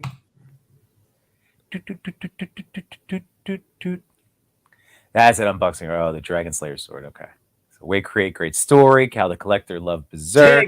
Hey, Hey, there we go. You earned it, buddy. check it out. Diggs Figs, congratulations, buddy. No chewing. What does he have to do? Just reach out to me. An old photo, new photo, and if you want to pass it forward, all good. Sounds good. Awesome. Just got to shout out 78 Figs, who I just gave a lot of money for a new dial. That's true. That's Can't true. wait. He makes Really? some awesome ones. I have his was it the skull one? This It was like a skull and like had fences on the side, and it's probably like that's I don't know, like 2 or 3 years ago. That was man. probably one of the Maybe 2 early, years ago. yeah. Yeah. We were lucky enough to have him on a few weeks ago, and he gave us Yeah. the tour of like going through his dial career, and it was awesome. So yes, oh man, No, he's very talented. Skull Cave, there it is, the Skull Cave, yeah. Okay, yep. So yeah, definitely super excited for this The next Edo. one, the Edo. Awesome. And Diggs Figs is choosing to pass it forward to M. McKinney, who is normally here. I hope M. McKinney's doing well. Normally comes in with the questions. He was That at is the beginning, but that's awesome. that is really really awesome. So messy toy. Thanks, Diggs photography. Figs. Oh man, and he's been doing a great job too, getting stuff out. Like, oh, so cool. So that's great. Yay. That's awesome. Congratulations. Let's go on to number Number 5. 5. First Strike Figs. Oh Lord. First Strike Figs does incredible work. So cinematic, so epic. Just love his stuff. He's up there in terms of like his editing, like the stuff that he can do. Same thing with lights, camera, action figures, Lost in Translation with Jules. Like just some of these people that are just so incredibly talented, not only with the photography side, but then the Not a Bird, like Sully, like just how great these people are with their editing stuff. Like Josh is in there. Like I said to him today, I was just like, well deserved as always. Like everything that he does could be another top 10 level picture. Yeah. And again, just like you see the type of thing that he can bring to your eyeballs when you follow his account. And he's a really nice guy. Yeah, Very Josh is open, awesome. talkative of his style, his methods. Like I think we've had him on Toy Talk before. Yeah, I've talked to him before. Yeah, he's great. He's so good. Absolutely. Awesome. Rob, anything jump out to you on this one in particular? I only have one question. Have those cigarettes been blessed by the Pope? Yes. Because they're giving off a righteous glow. That's the only thing I noticed there. But no, I mean the lighting here is fantastic. The starburst on the cross. I mean the hell flame. I mean it's all great. The tie, just to give you that motion to it. There's just so much fantastic going on here. But that was my immediate thought is, hell yeah, Constantine would have some cigarettes blessed. Some holy cigarettes. Who else would have holy cigarettes, right? Holy smokes. Yeah, holy smokes. That was good. Perfect. Yeah, You left no crumb on that one, Chewy. One night only. Well, First Strike Figs, what's the story behind this picture? The picture was my kickoff for October, doing 31 days of content and sometimes multiple posts to celebrate spooky season. The Mezco Constantine was a good fit to jumpstart us out of hell. Amazing. What's making you happy in the community right now? I'm just happy to be creating art with all these awesome figures we are getting right now. We're truly spoiled as toy collectors currently. And since First Strike Figs has been on again, I asked them a third question. What is your favorite pizza topping? Well, best pizza topping for me is chicken, jalapeno, and here you go. No chewing. Pineapple. Ooh. We've had this topic come up enough. During Legion's Con weekend, we really should try some pineapple on pizza. I've tried it. I don't want to, but okay. Okay. Well, you're doing it, so. I mean, Hey, I'll eat it. pineapple and jalapenos on the same pizza actually sounds like a pretty good idea. Honestly, the chicken jalapeno pineapple does sound good. I did. Yeah, let's try that combo. right, Yesterday, let's do I it. had buffalo ranch chicken. That's a That good was one. good. That's always a good That's one. a good pizza topping. Always a good one. Rob, where do you fall on your favorite pizza topping? I'm a meats guy. I'm just kind of, it's just I want Meatball, everything sausage, thin pepperoni. crust. But I like my toppings a little burnt, a little bit, a little roasted, if you will. Okay. I Okay. think that really makes a great pizza, and I think it's the combination of having the right vegetables on a pizza with your meat. Yes. So, yeah. 100%. The Works pizza from Papa Gino's. Way create. Sweet heat and meat.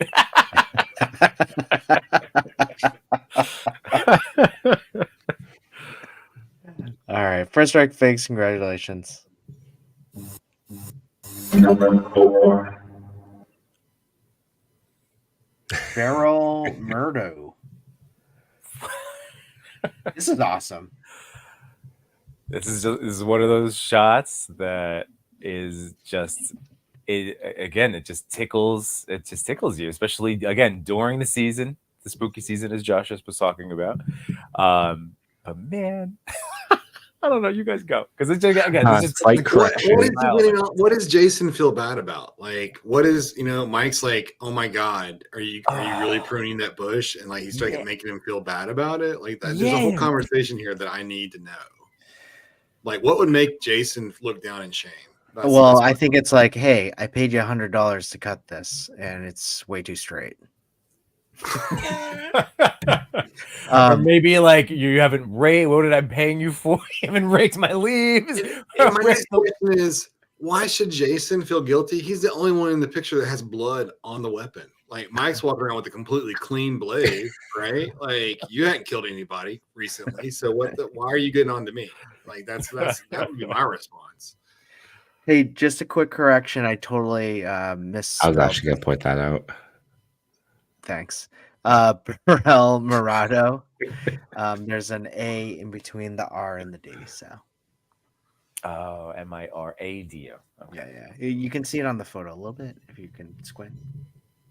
But yeah, this. I don't. Do you guys think this is this a digiorama? What is that? Like, it has to be, right? I think there is some editing trickery happening here, but it was really well done. And Well done. oh yeah, no, it's fantastic. The fact that Jason's hidden, like that was some nice editing with that bush placement there too, and that's some nice blending happening. Oh, Diggs fix. He's in his signature hiding spot. That's funny. Do we have any answers? Unfortunately, no, we don't. But truthfully, I only sent out the questions this morning, so I didn't hear back from Beryl Murado. No problem. If you send us those questions again, Beryl, we'll definitely say it on another chat or another stream. Oh man, and now I'm just some of the ideas and execution. So, oh my god, some of these pictures are just really fun account. This is a really, really fun account. Yeah, it is. All right. Sounds good. Congratulations. Number 3. Backstreet Toys. All right. Bump. Yeah, we had to, Chris. All right. Thought you guys would have been in more unison. Well, yeah, sorry. We're hitting our witching hour, Chewy. You know this. Oh yeah, we crossed over to 11 o'clock. I forgot. There's a missed opportunity. Next time, Yimbo. Next time. Yes. I'm gonna throw out that, and I'm only saying this now because of what was previously mentioned in one of our earlier shots, but I feel like maybe this is another usage of like desk lamp through like desk plant to desk light and desk plants, right? To create that with a little in the back. I dig it. It's wonderful. Like, I really love the way they cast the light rays through what I believe would be tangible, You're right. Plant. That's really cool. What is this count? What is this count? Is it? I don't want to say Count Dracula because it's not Count Dracula. Sesame Street. What's it? You asking his name? No. What is You this mean figure? the count? The count. What is this figure though? Maybe it's a little figurine. It might not. I wonder if the arms move at all. Like, maybe if anything, you might get a 2 POA. Spoilers. It looks so good. He is not articulated. Oh, see, all right, there you go. It looks really good. Oh yeah, it's fantastic. Really captures its likeness. I mean, nicer Sesame Street characters. It's like a Muppet. You can certainly find some really nice ones. Yeah. I really like the light across the Count's face. I love that.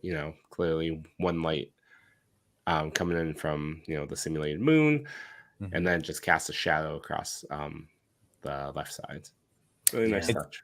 it's something I always am trying, at least like I always try to remember that motivated lighting that Sir Trevor always, is points out within his own work.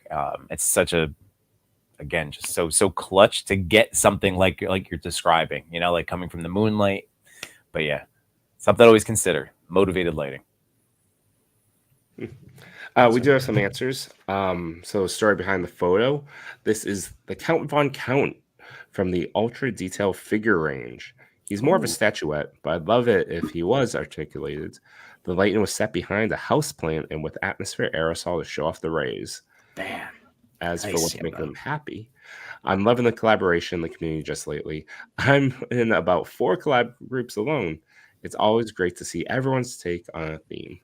And for his last question, because I believe he's been featured before, I asked if you got to hang out with one Sesame Street character for an afternoon, which would you choose?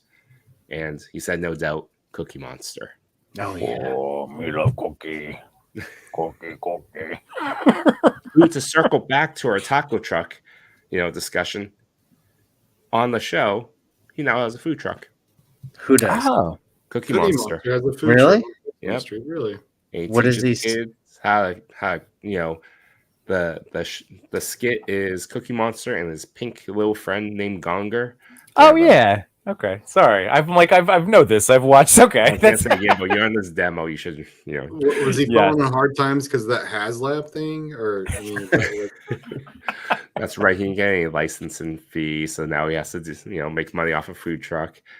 But kids submit kids submit like, oh, can you make me this? And then they make it. They teach you about the ingredients, and then they ship off the food. nice. Oh, okay. I love Cookie Monster. I'm upset about the HasLab personally. I backed it. I mean, I was one of 60 people, but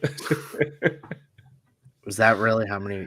Wow. no, it wasn't No, that it was- low. It but- was much higher than that, but surprisingly low given how popular you would think Cookie Monster. Yeah. I think it was still early days too. It was. regarding, It was, and I companies don't like think they had that. the right marketing approach to it at that point either. So No, they didn't. There was no marketing behind it. They just released it. Yimbo, you ready Yes, to sir. do it? Okay. Congratulations.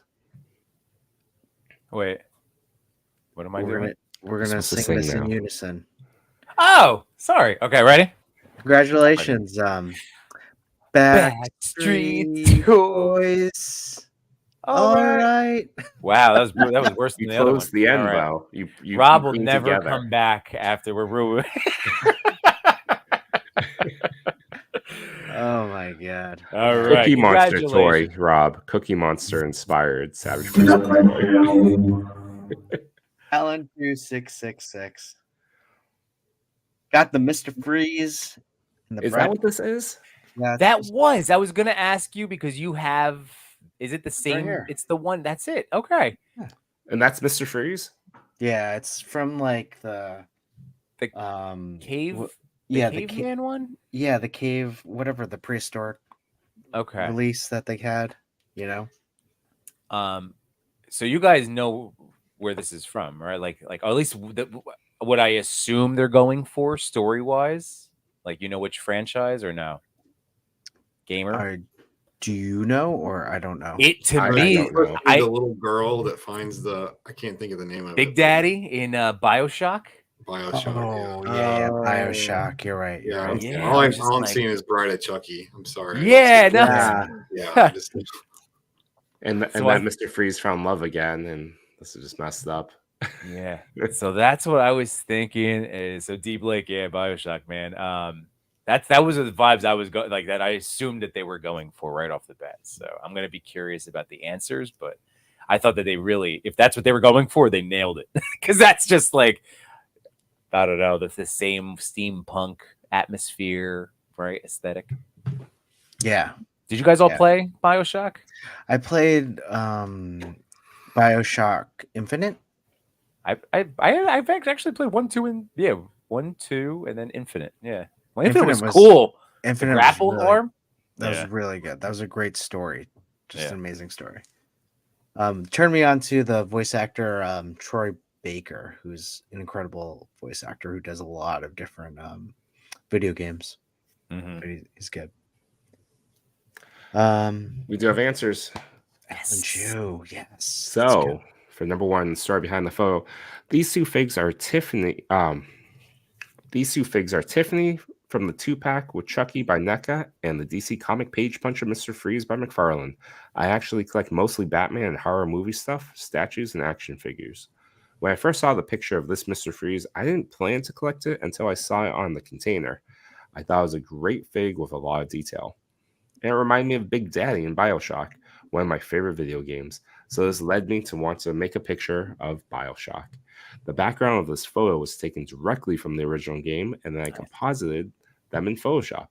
Nice. The hardest part was the splash on Big Daddy's feet, and I spent a lot of time superimposing layers on that part to make it look more realistic. Most of my photos are produced through Photoshop. The first is that I'm a visual designer, and I've been working with this software for years. Also, I don't have much time and space to build many dioramas right now, but I hope I can one day. For number two of what's making you happy in the toy community, I feel like I found a lot of like-minded friends. It's an amazing feeling because when we were kids, we played with toys mostly alone, not shared. But now that we have a group of people playing with us, we adults invest more time, more money, more emotion into these toys than we ever did as children. I cherish everyone I meet in the toy community. I hope more people will find joy in this community and join us. Yay! Oh, wonderful sentiments, Alan. That's awesome. I love that. Yeah, it was nice. Congratulations, Alan.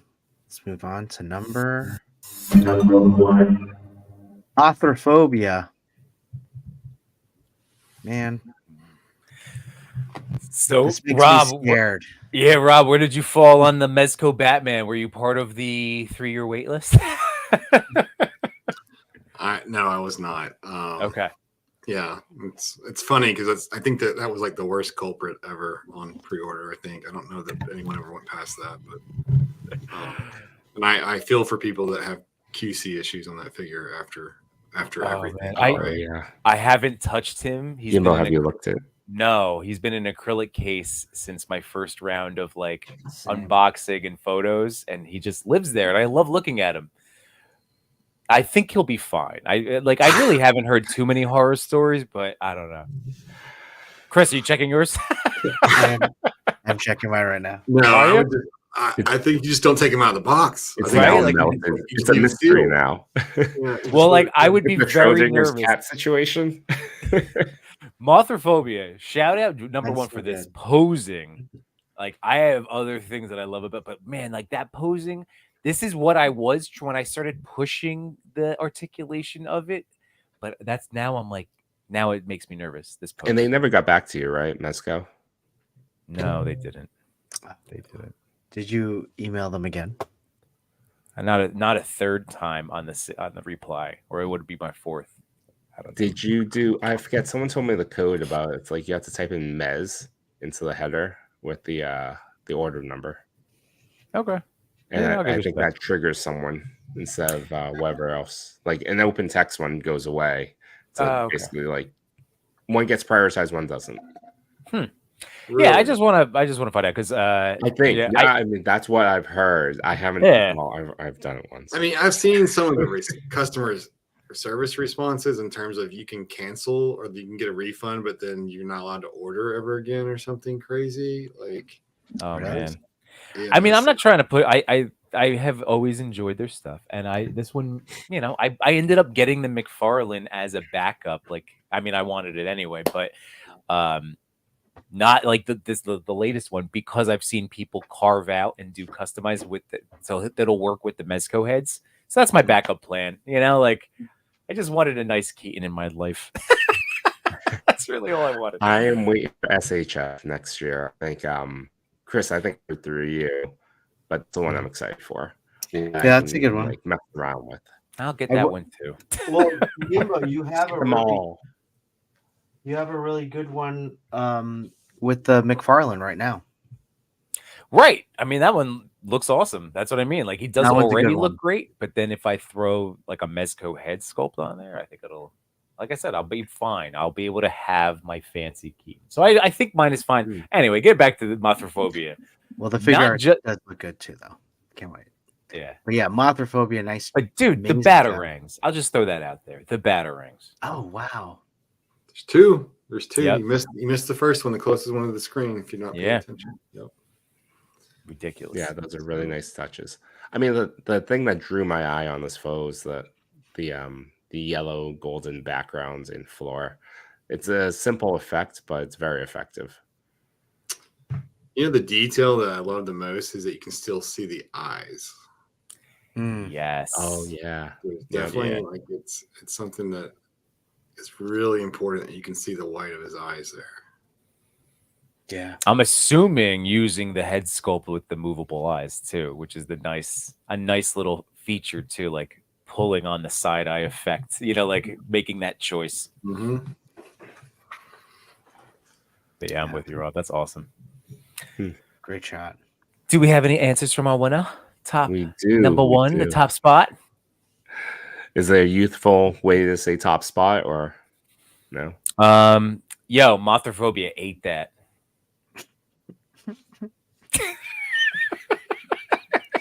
I'm so sad I asked. For number one, I'm really enjoying it, Yimbo. I think you should do it every Wednesday. I joke. I'll allow some of us. Not that. Maybe that should be like your shtick. Like you have like a word or phrase that you define for all of us each my week. God. You know, I like Mr. I'll Yimbo do teaches us to be young people. There we go. Hey, it's a new segment that goes into the giveaway. Do you guys want to know what a gat is? Because that's like one of they think they're being slick with gat. Sure. Gat? Okay. So they try to tell you that it means get your act together. But yeah. really it's describing a large it's a noun for a body part, a large butt. Gat. Like gat. Look at that gat.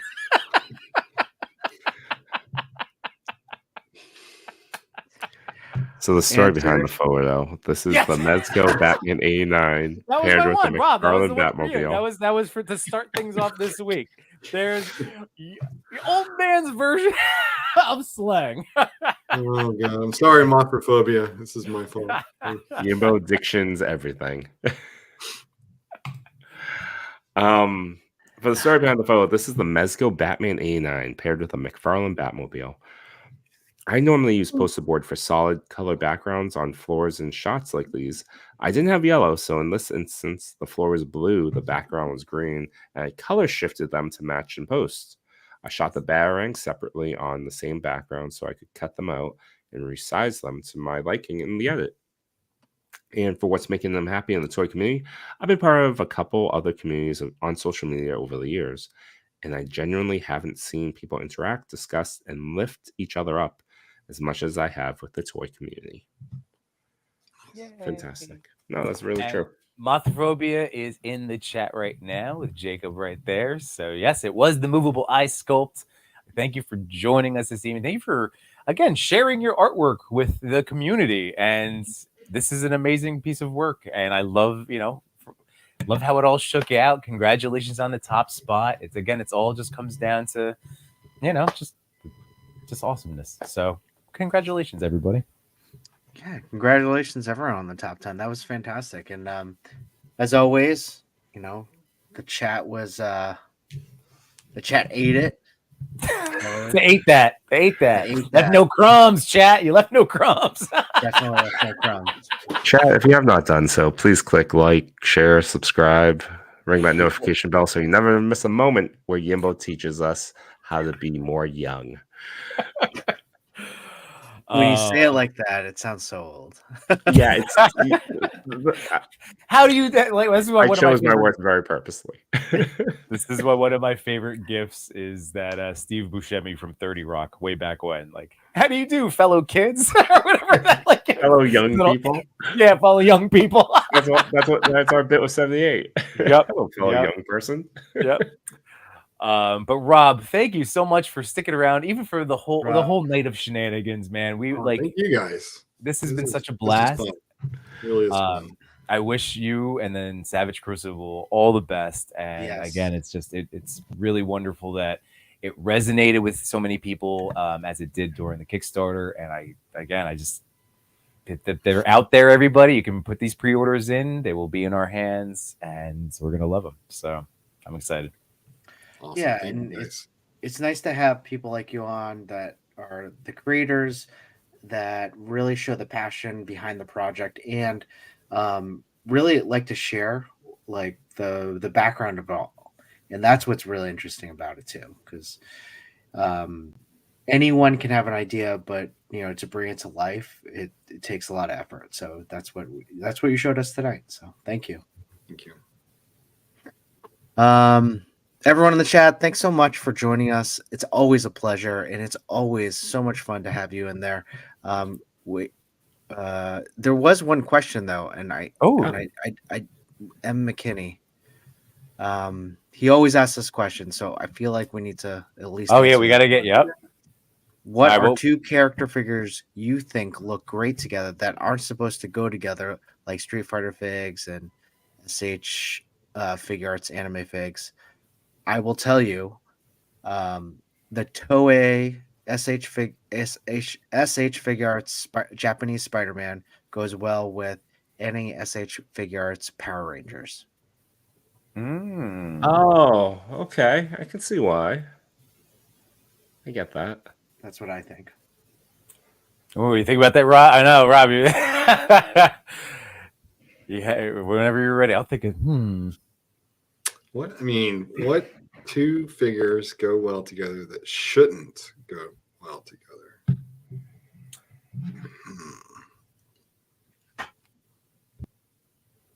Man, I mean, Well, I'll give a tease for a shot that I'm doing. Yeah. I mean, I'm not saying that they shouldn't look good together, but they look good together by happenstance.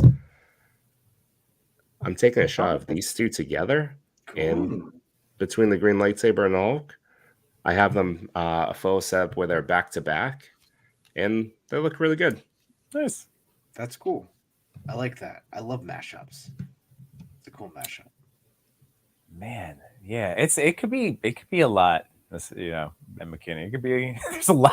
I mean, again, Chris and I love smashing up everything possible. Chewy, I love that you're getting into the goofiness of the multiverse madness. So yeah, I don't know, anything, just as long as it kind of scales, you're good. Have fun. Batman and Wolverine together as Dark Claw should not look so good, but it does. But it's like the best amalgam that they did. Yeah, like someone just said Batman and Spawn, but see, I immediately think McFarlane, so that's like it. Right. Yeah, I just. Speaking of I think mashups, those Five Nights with Freddy figures look really creepy anywhere. Mm-hmm. So I think like if you even have like a Five Nights of Freddy figure fighting like She-Hulk, like a Marvel Legends She-Hulk, it still like makes sense somehow. Like those things are just creepy no matter what you put them with. Yeah. I have Alf in my little arcade cafe, and he's just hanging out with like Jubilee, playing an arcade game, and they look Alf is he works anywhere, right? Yeah. Oh my god, wait, Creed, that's funny. So he's talking about 1/6 shooter.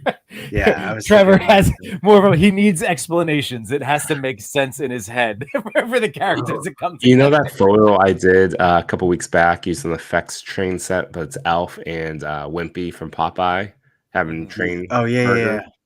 I sent it to Trevor to be like, "Hey, does this make your brain tickle?" And he said, "No, actually." He's like, "I like that." I was like, "Oh, so there's grounds where this works for you, right?" I just needs one reason. Yeah, that worked. I think that one works. Trevor does some amazing work. There's no doubt about it. Yeah. I'm really happy that his artwork is sort of exploding with companies using him. So yeah, it definitely deserves it. Yeah. Some other prime examples that I'd said that showed before: Laserman and Bo-Katan, Laserman and Iron Man. Yeah, that's surprising that they fit well together. Yeah, it's really surprising. Oh, Endless Fables, mentioning Plunderlings, another Fit awesome anywhere. toy line. Yeah, Plunderlings, Plunderstrongs. I was mashing up Plunderstrongs with Hulk and Colossus of the Swamp. That big name, like they all it's great. Did you guys watch the color version of Werewolf by Night? By the way, I haven't seen the color yet. Not yet, but I really did. I plan on it. But I enjoyed the black and white. I thought that was great. oh, I love the black and white. It was fantastic. How was it in color? Is it weird? No, it's not weird. I That's would a say hesitation. that the face tattoos don't come off as great in color. Okay. But way more dramatic, obviously, in black and white. But that was about the only thing that I could think of that didn't. Everything else seemed to work pretty well. I mean, I thought like, wasn't the last scene in color of that? Yeah, the very last, yeah, the first. That's what I really liked about that, because that's when I was like, I really want to see the Man Thing like right, in yeah. color, Yeah. like, and when they did that, I was like, oh man, they really made it like felt earned. So, and that's then I why, wanted like, more. It was kind of Yeah. lazy though, just to come back the following year with the color version. I was really hoping for something, but expectations were too high. But yeah, maybe I should just be thrilled that we ever got it in the first place. right? I haven't That watched is it yet. looking at the bright side of things. Yes, like Werewolf the fact that by it exists Night, is that's awesome. crazy. But man, they could have. I feel like that was a missed opportunity. I remember getting talked to, not to be a name dropper, but Unparalleled Universe, and like he had a great concept of like what they could have rolled out, those little specials, and then eventually merged that into like a horror themed monster Marvel movie. Yeah. But yeah, at least we have the one, right? That's right. We have the one. Yeah. And it just kind of shows you like an old school werewolf still works, right? It does. It does. That's what I like. Well, again, we're 30 minutes into our witching hour. Yes, we And I are. will tell you. Thank you all so much. Really, honestly. Rob, is there anything that you want to plug other than your figures, Savage Crucible? Go order them. Big Bad Toys, go order them. Anything else?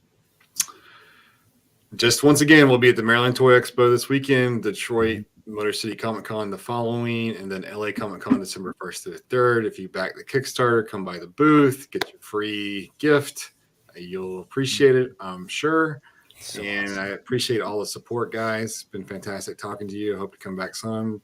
And yeah, keep up the good work. Thanks, man. Appreciate it, Rob. Thank you for joining us. Yeah. Yimbo, this Sunday, Agent Gomez, my boy Jake, was chitting with him. So I've had him on before. This is going to just be more of like fun toy talk. So, toy talk, it's all part of our multiverse of toy talk. So yeah, Agent Gomez should be joining me. Obviously you guys will all get the link, and Machu and Just. So we'll see who shows up, but we'll be talking toys Sunday.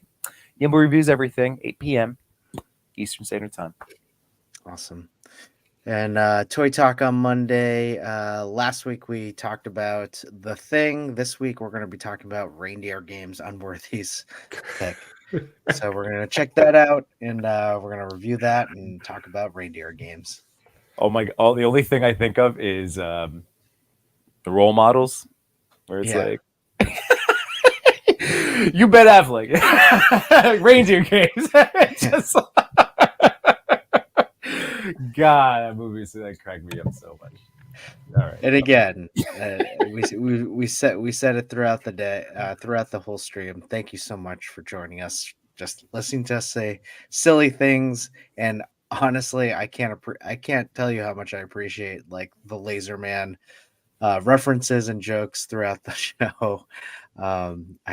It's really funny how that's just kind of grown. But everyone, Rob, thanks very much. Everyone, you all have a great night, and stay lazed. Unite my toy collectors, photographers, and more. We had some fun tonight, but we're out of pictures to explore. We thank you for your time. It was nothing but sublime. Though it's time to go to bed, don't be filled with dread, because next week we'll be right here. Your toy daddies will appear to bring you joy and laughter every night and here on after.